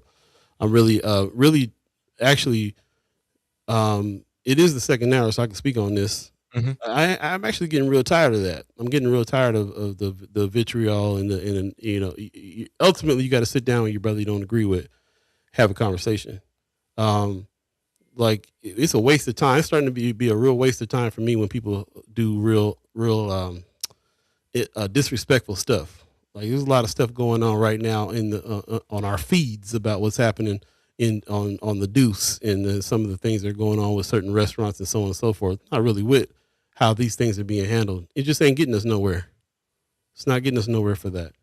So, and again, like, I don't, this is what we do here. So we're not going to entertain a lot of that either. And I definitely have to speak on that as well. So, if that's not your style, if you rather, cuss somebody out and call them a name, you can do it on your channel, your show, and see how far we get on all of that. I'm kind of want to put the effort into holding people accountable, asking some real questions, and figuring out what's happening. A lot of these things we can get changed because a lot of them have to do with some of our elected officials. So you can go and vote people out of seats, get other people in seats that you've talked to and set things up with to try to make some kind of change and difference as well. Or, if they're business owners, you don't do business or start your own or all the things. So, I understand all the frustration. I'm very frustrated about it as well. I'm a business owner that is struggling, bro. We month to month. Yeah. You know what I'm saying? So, and we're trying to be out here doing the good work. So it's like, there's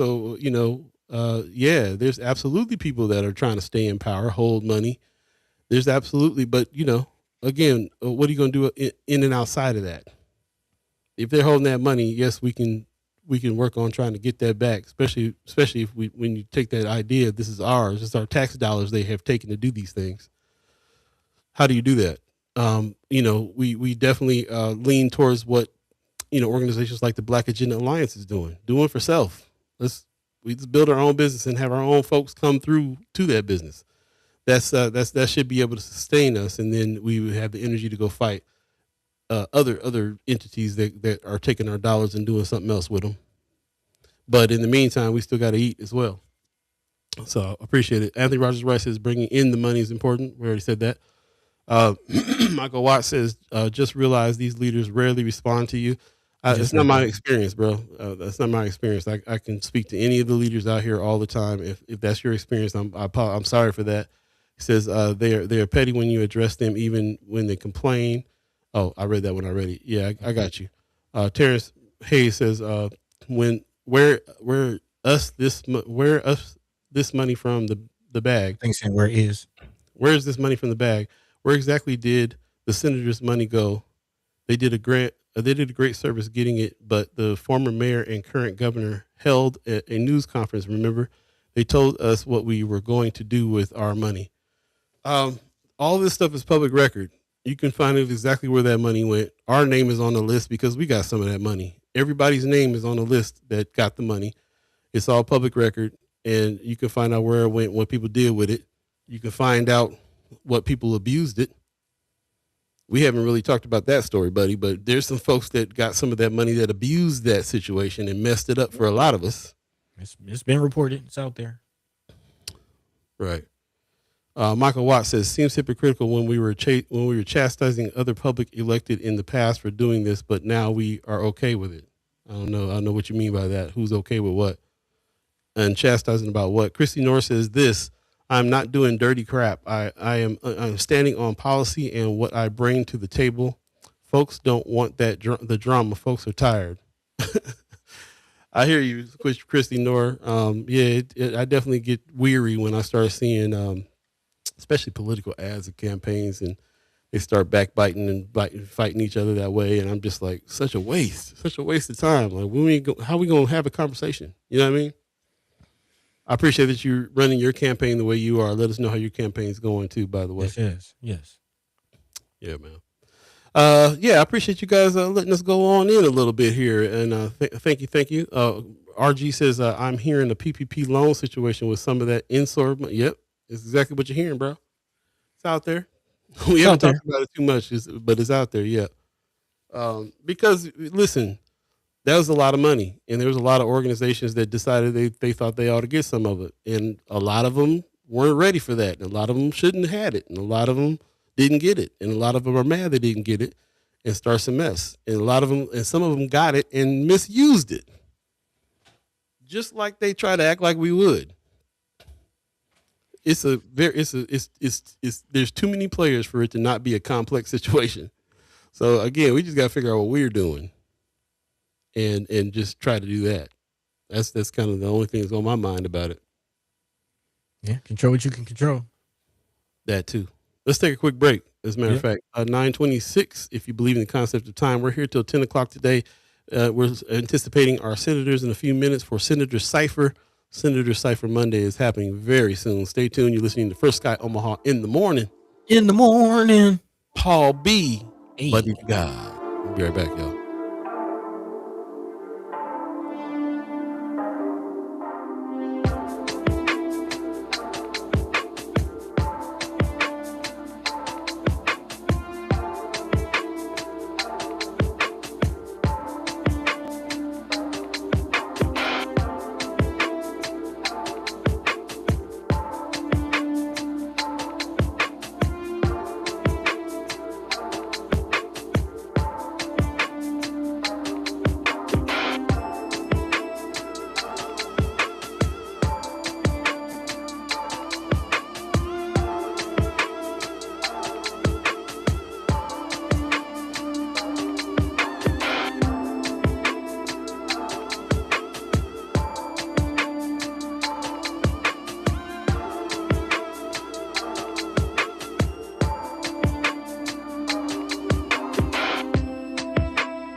Welcome back. First Sky Omaha in the morning.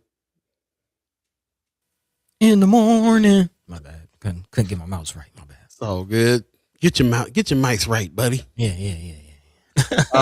Appreciate you guys coming in and joining us and having some discussion about some of the things that are going down for sure. Again, we're anticipating our special guest, Senator McKinney, Senator Ashley Spivey, shortly. They'll probably be at the legislature in an office together, trying to hit us up. So we'll be we got some questions for them. We'll definitely be talking to them about a few things, and we appreciate you guys hanging tough with us on this special time frame, 8 to 10 today instead of 7 to 9 like it usually is. And we're, for those of you that are new to us, Monday, Wednesday, Friday, 7 to 9, live on YouTube, live on Facebook. Share the show. And every other Monday when we speak to the senators, we go from 8 to 10 so we can kind of accommodate their schedule. They're getting kids ready and driving up to the unicameral and fighting a good fight, all that good stuff. If you're listening and Senator McKinney and Senator Ashley Spivey are not the senators in your area and you'd like us to speak to your senator, let us know who that is. We'll definitely reach out every other Monday. We try to reach out to different senators But this week is the check in with the senators that have been with us now for a couple years, checking in with us. We're one of the only shows around here that check in with the senators that frequently.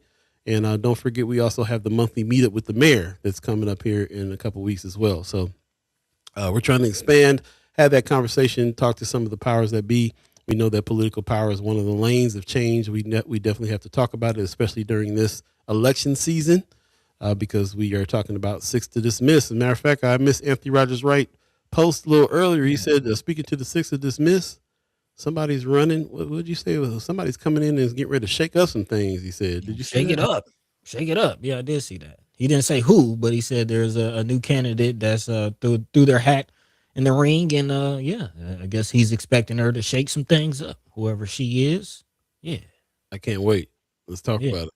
Let us yeah. know. Let us know. Omaha World Herald just released an article. I believe it was Omaha World Herald released an article, kind of listing all of the candidates that have filed officially for all of the races. I mean, we have the six to dismiss, but it's way more than six races and way more than six candidates out there, man. There's a lot of names already, a lot of different parties being represented. I saw the Marijuana Legal Now party, I saw the Libertarian Party, I saw the Green Party. So yeah, it's coming. It's coming. I think we're actually just over a month away from the primary, early May. That's what's up. Appreciate that. I also want to give a shout out to DJ Mr. Soul over there at Hey. 87.9, bros. Talking about somebody stepping up in the game. You know, we know him from being the legendary DJ around town for sure for Mhm. many, many years, OG in the game. But now over on 87.9, he's actually talking to a lot of these politicians, man. He's talking to a few folks and trying to get to know them and who they are and breaking things down with some questions. So shout out to him on that. He's also in the game here really putting it down as far as getting to know who these candidates are that are running. Mm. So that's what's up, Bob. Shout out to him, Precious McKesson, who's been aligned with him as well. And I think he has like Senator Wayne, former Senator Justin Wayne, coming up.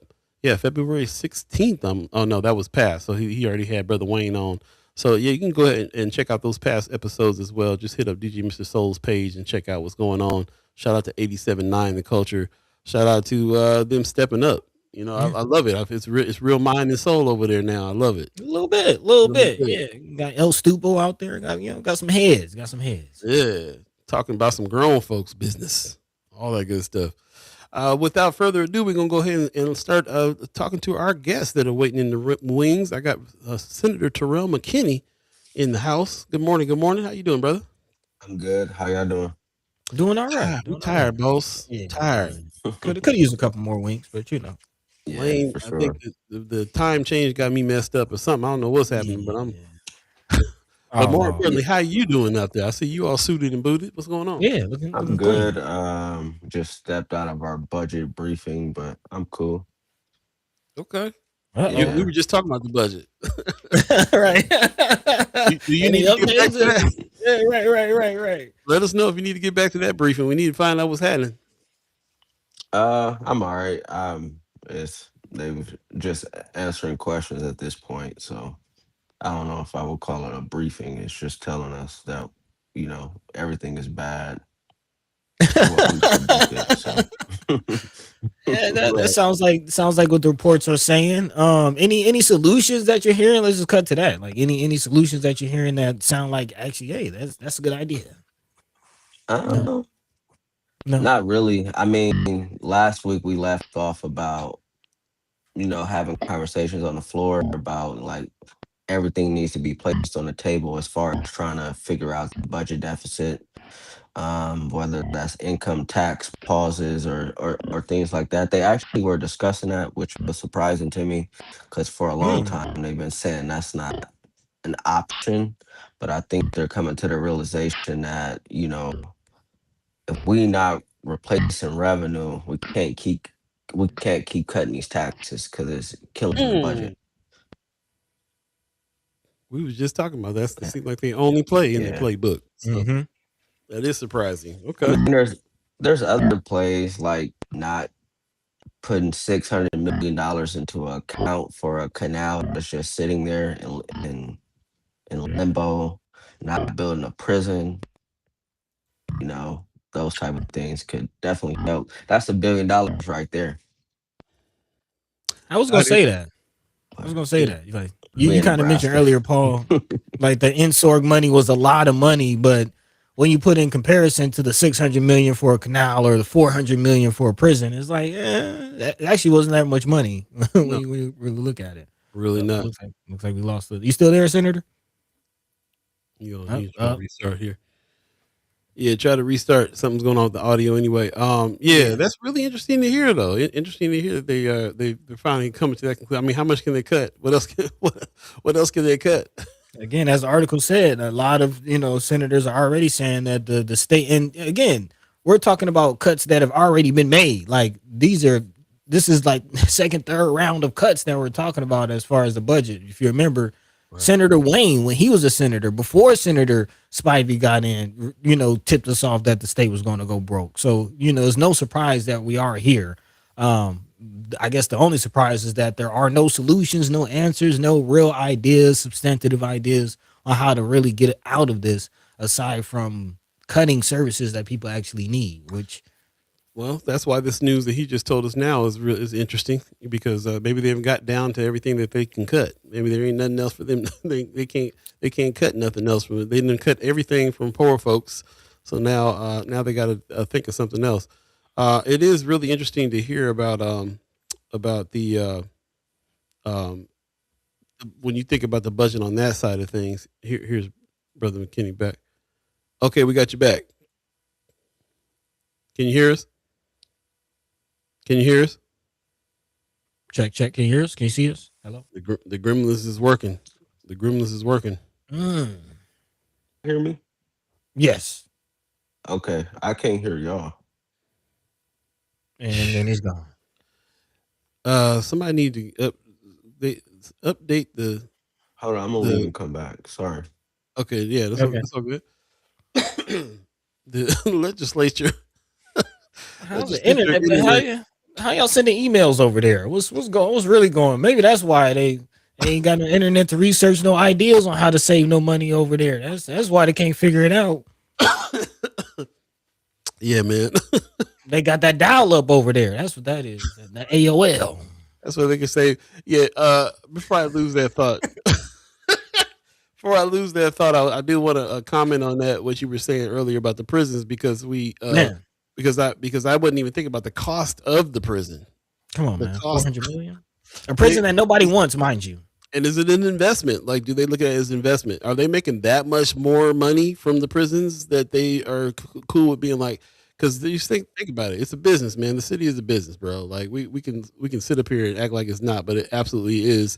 And as a business owner, you would go, hey, I got some money down to put on this investment. I'm gonna buy this property because I'm gonna make some rent. I'm gonna make more money than I'm spending on it. So are they really making that much more money with the jails that the $400 million is an investment they're willing to make during a broke period?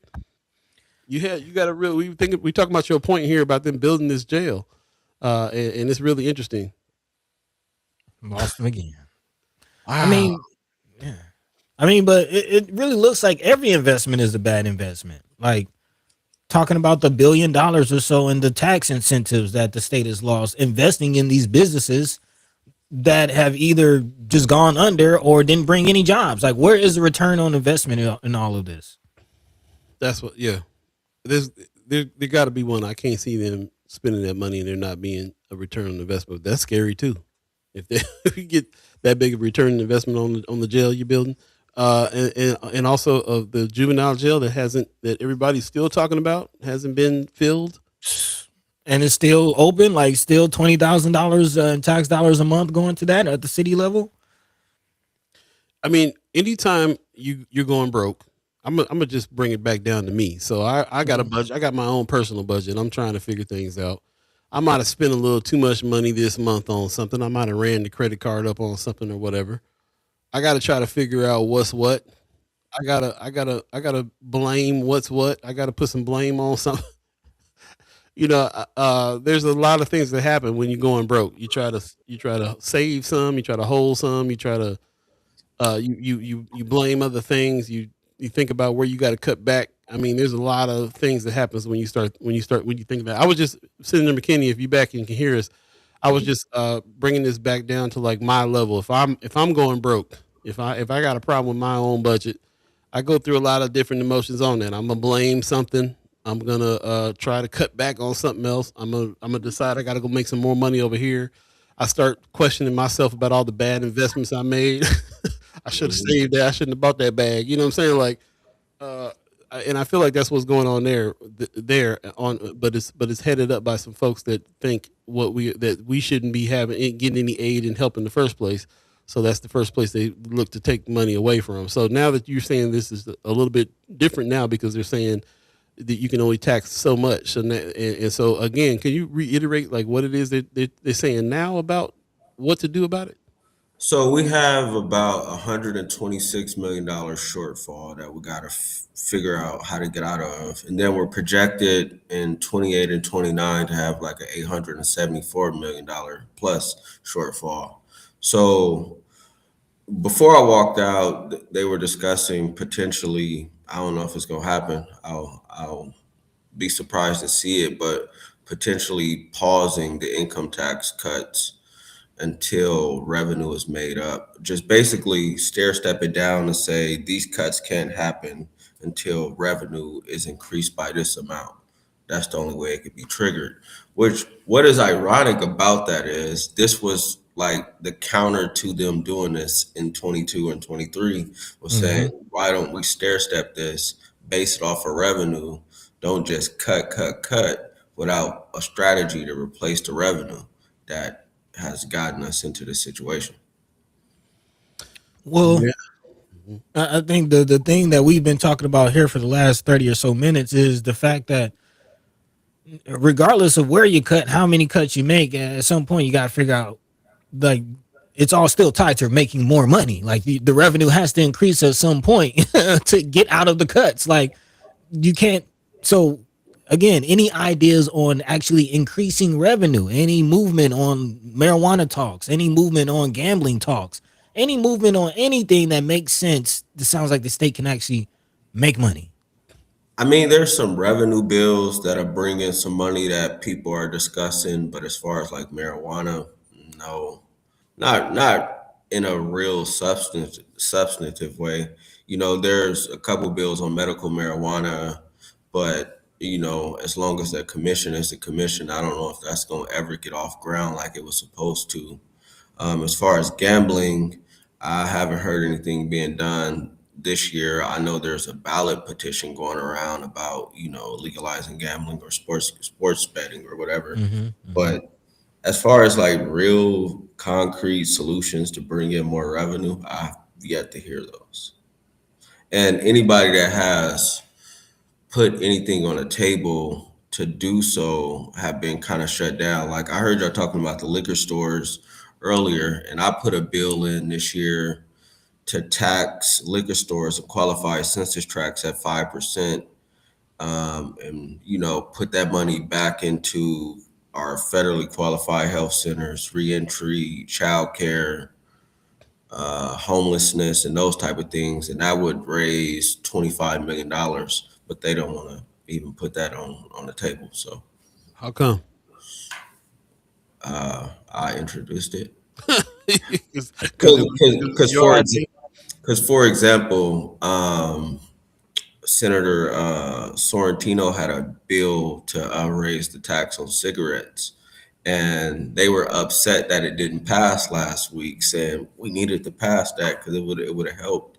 But the crazy thing about this bill, it got shut down like 4 years in a row because Senator Michaela Cavanaugh introduced it. So So it really depends on who introduces right, it. Right. exactly. The politics That's side of wild. it. In the chat, somebody's actually presenting a different idea that we haven't talked about. Pro level sports. Black Dynamite says, would it make sense for Omaha to throw a hat in the ring for actual pro level sports and use tax revenue to fight the debt issues?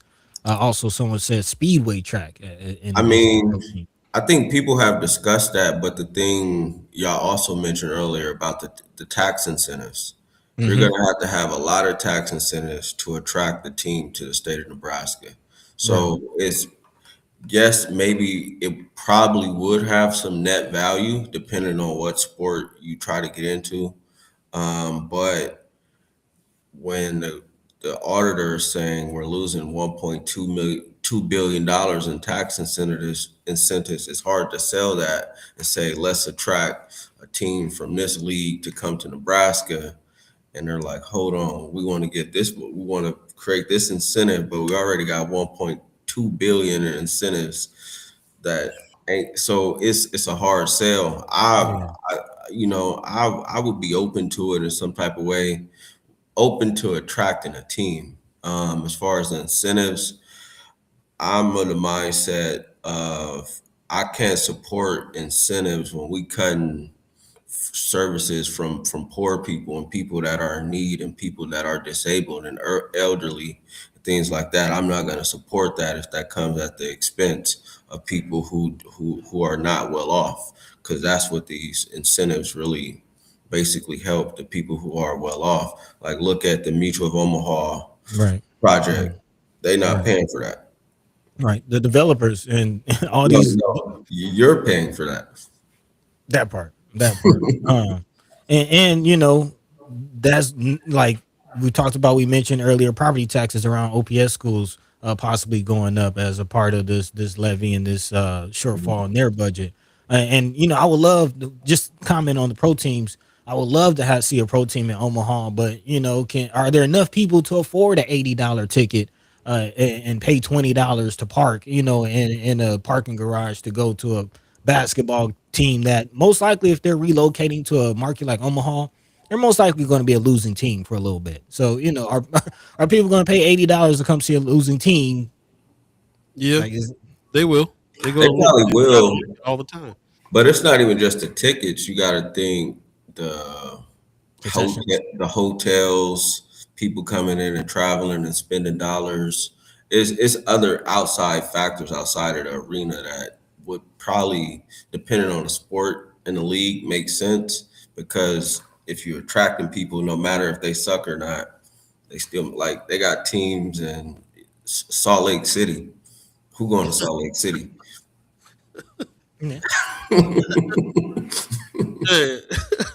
um, I was just doing a little research this morning on girls sports, especially girls high school basketball. What kind of money it brings in? They talked about people going up to Lincoln to see the tournaments and stuff like that. Gas money, hotel money, going to Lincoln and so on. 4 to 5 million, just in girls sports. And they said the overall kind of sports complex is more like 15, 15, 20 million that comes in just because of what's going on in sports. So it's definitely a thing. But I see it feels like a little bit of a long term thing, even though we are getting a soccer field here coming up. Uh, Yeah, and incentives is just very controversial. Like you see the Bears thinking about moving their team to Indiana because Illinois isn't willing to give up a package. Mm. Like wow. look at the Chiefs moving to the other side to Kansas because of the same. It's about the incentives, and is our state and is our taxpayers willing to put up that type of money? And we're in a budget deficit, so. I don't know if it's possible. Interesting. Yeah. Yeah. Tell Um, me. Go ahead. I was yeah, go ahead. Go ahead. I was just thinking about the question about how did we get here? I don't want to ask that because I feel like that's a long story. But I do wonder how do we get here? You said next year is going to be what $850 million shortfall? Did you say? Yeah, Plus. about 874 million plus So in the why? next millennium. Like why is this the case? What are they spending the money on that they shouldn't be? Going back to this idea of like what you start thinking when you going broke, you start thinking about all the bad decisions you made and everything else. What is the problem? I mean, it goes back to the tax incentives, the exemptions, basically, also the spending we've done around the canal, the prison. Bad Um, investments. we've increased, salaries, which is good for staff in the state, but all that factors in, and we haven't figured out what to replace that lost revenue with. And anything that's been put on the table that I think makes sense, like let's legalize, recreational marijuana. We should be doing sports betting. Like, why are we having this whatever invisible moral compass with? We really don't, because I don't know how you can have a moral compass, but you want to take funding away from elderly people and disabled people and families that are not well off. It's like you pick and choose when you care.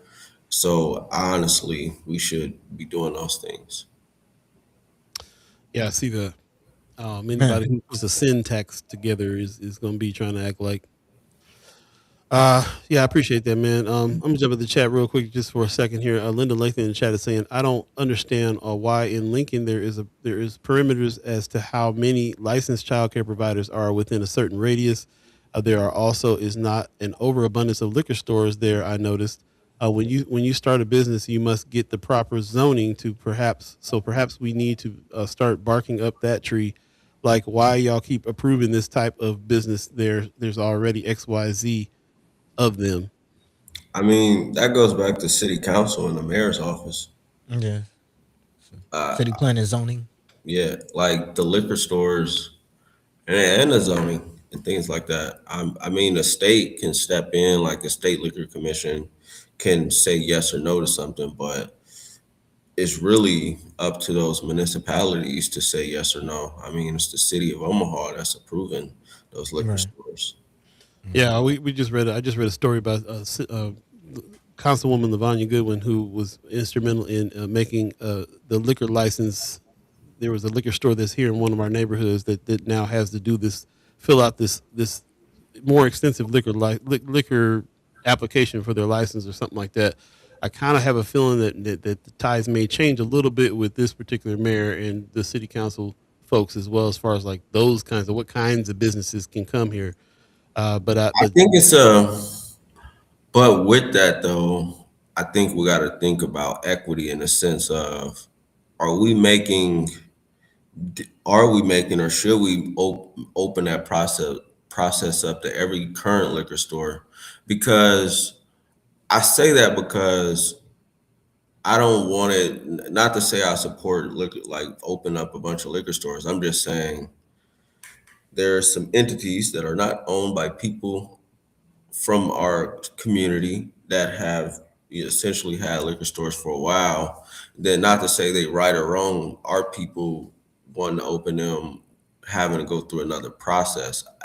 That my thing is make everybody go through the same process. I Well, and just out of a sense of equity, and that's, I don't know. I mean, but I don't think we should have more liquor stores in North Omaha.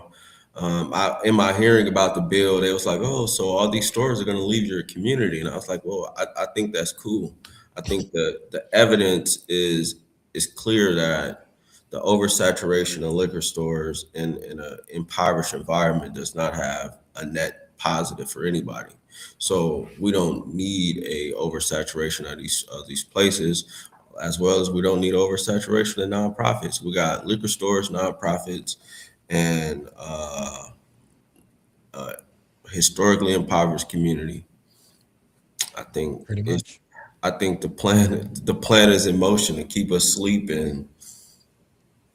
yeah, they We don't can, like we can woke go people. all day with that, but When you were here last, you talked a little bit about the rainy day fund. You were saying that there, Terrence Hayes in the chat is saying, what is the current amount of the state's rainy day fund, and where did the all the COVID money go? I think you told us about the rainy day fund. They were actually increasing. I forget the exact amount. Maybe I can find it. But so the rainy day fund, they want to keep it. They don't want to go. Dang, I forget the exact number. It's like 1.8 or not. I'll try to find it because I'm gonna say the wrong number. But there is money in the rainy day fund, but they don't want to go below a certain threshold within the rainy day fund. But I know it's a billion plus something. I just can't remember the exact number. As far as the COVID money was supposed to be one time spending. Um, And as far as where it's at, well, I mean, they're pulling some of it back into the budget to fix the shortfall. Last year, they took $15 million from North Omaha. This year, I think they're taking another million. And so, I mean, the COVID money is in DD for the most part, or in other agencies. Um, they have until 27 to spend those dollars down. So we'll see where that goes. How and why are they able to take money back from Insorg back to and put it back in the budget? Because it was my belief that they intentionally stalled a lot of projects. They made it difficult for people to get off the ground. There's been a bunch of turnover in DD.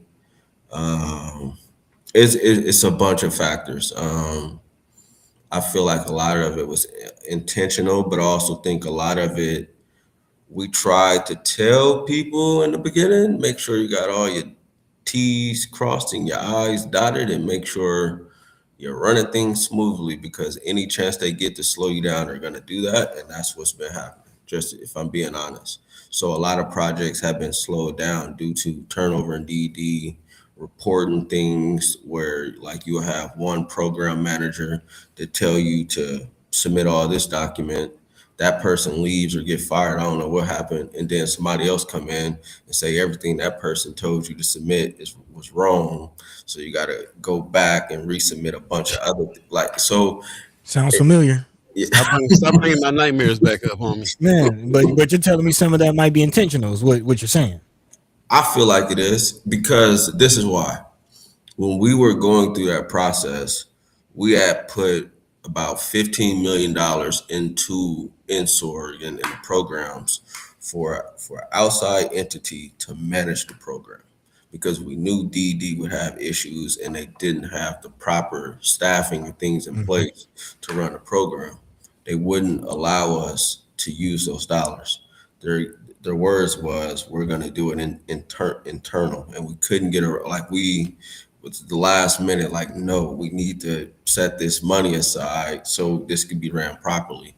And when that didn't happen, is also why we just kept telling people, make sure everything is straight, because it could be some issues down the line. Yeah.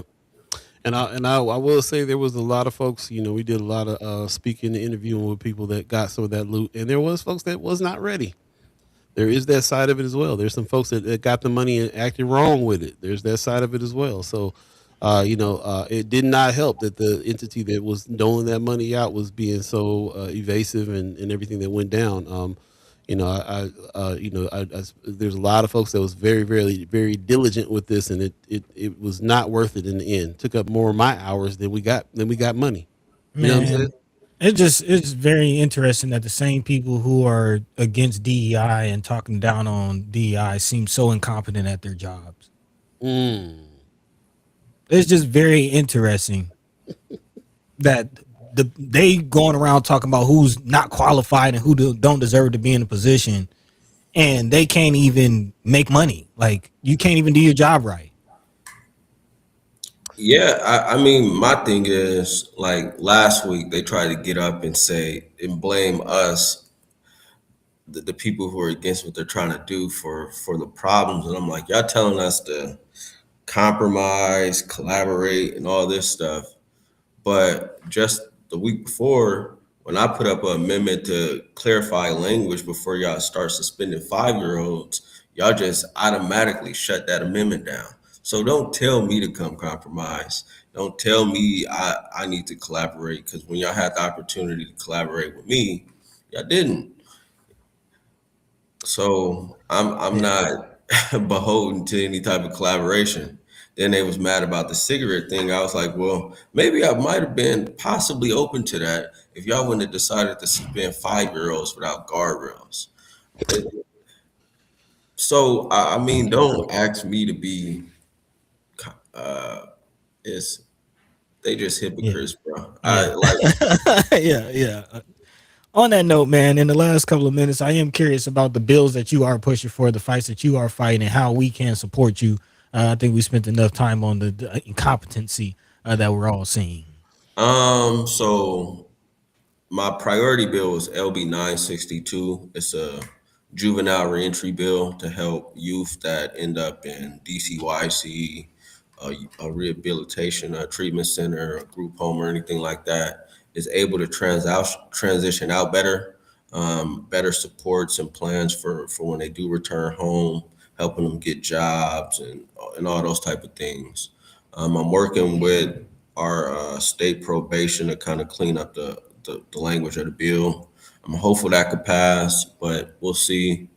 Then Urban Affairs has two priority bills. One is 1114, which deals with micro TIF. It's more so micro TIF is more so used in Western Nebraska. And then I have some Hey, other bills around contract reporting for the city of Omaha and Douglas County. John Kavanaugh got a bill in there. Senator Jacobson got a community improvement bill in there. There's a inland port authority bill to expand the number of inland ports that could be in the state. And then, and then A number of inland ports that can be in the state. Okay. yeah, then 1135 is the other bill, and that deals with the land bank, making some changes there to try to get them a little more flexibility, but also trying to make sure they don't get too much flexibility. So you know how the issue of them holding property for people and those type of things is just trying to hmm put some sensible changes in place, but still make sure the community is not, just trampled over with things like that. Another, I forget what else is in there. Now it's slipping my mind.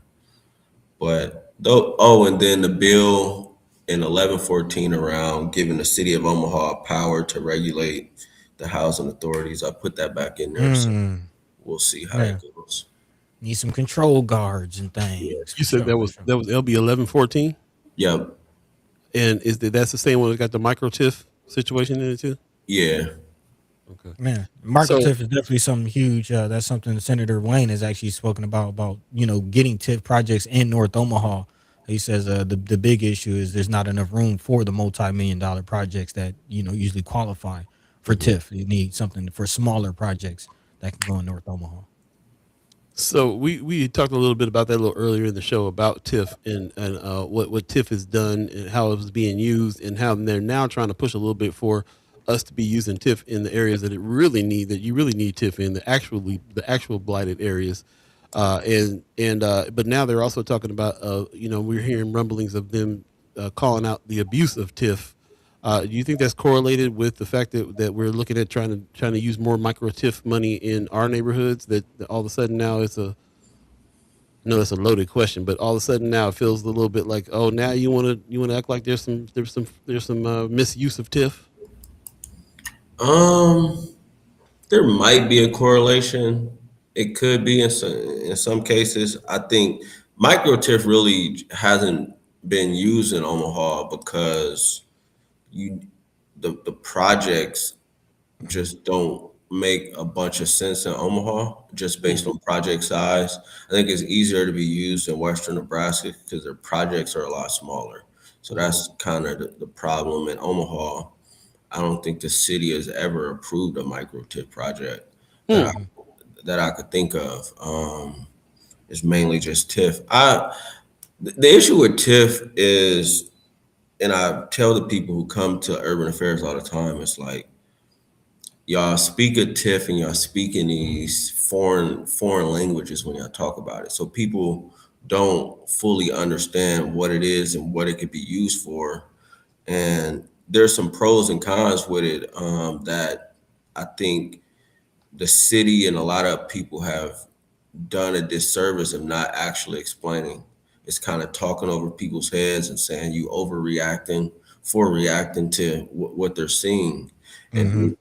and and that's the problem. I think for TIF to be used, it could be used in a way to benefit the community, but because there isn't a lot of tools as far as financing that could be used in the state to redevelop areas and things like that, I just think the things that the city has chosen over the years to TIF and not TIF is the problem, and Right.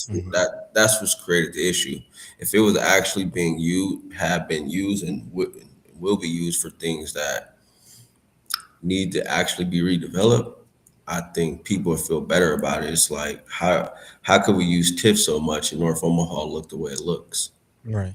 Like, but it goes back to people being willing to invest in North Omaha, which goes back to the issues pre-INSORG and pre-Economic Recovery Act. There wasn't a willingness for outside people to come in until the state put up dollars to say invest in North Omaha, because there was never an economic plan for North Omaha from the state or city level. There was no economic plan at all until we put one on the table. And we had to put money behind it, and they told us we was crazy and it never happened, and they still banking on it not happening. That's the only way capitalism works. It's to be built on our backs. And as soon as we stand up or get a hand up, it all falls. Because if we become economically dependent, we don't need all these nonprofits and foundations saying they care about our community, that keeping us in the same condition. But I gotta go upstairs. I appreciate y'all though. I appreciate you. Time, bro. I will talk to you soon. No problem. Thank you. Peace. Peace. Playing hooky from the meeting. I see what Man. Nah, hey, busy brother. Definitely appreciate it. Yeah, most def. Sorry that we get to all of your comments here in the chat. We do like some of the things you were talking about here. Terrence Hayes was asking, what is the current amount of, we talked about that already. Also, RG says this goes all the way back to when Nebraska had a chance to get those riverboat casinos, but the Cornhusker patriarchy said no. So then they went to Iowa and still get Nebraska dollars. Yep. I remember them. That's what's up. Yeah, man. Fumble the bag. Appreciate you guys joining us with us. We are a little late today, so we're gonna go ahead and call it on the show.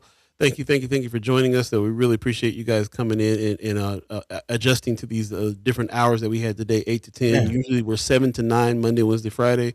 So join us Wednesday at 7 o'clock, and we'll continue on with it. Buddy, you got some words for the people? Man, big shout out to Senator Terrell McKinney, obviously taking the time out of his busy schedule to come speak with us, dropping some gems, letting us know what's really going on at the state level. Again, thank you to everybody that tuned in, letting your mind be free, letting your voice be heard. Catch the same time, same place, Monday, Wednesday, and Friday, right here on First Sky Omaha in the morning, Paul. In the morning. Hey, so with that, go ahead, take it away. Right on. Shout out to Umaha Tribe elders for allowing us to be on this land and speak while we're here. Shout out to our elders for allowing us to speak before you. And shout out to you, the chat chimers, allowing us to speak with you. We'll join you on Wednesday when we have another special guest coming in. So stay tuned for that. In the meantime, take care of yourselves. Peace. We out of here. By the way, Vanglorious. This is protected by the red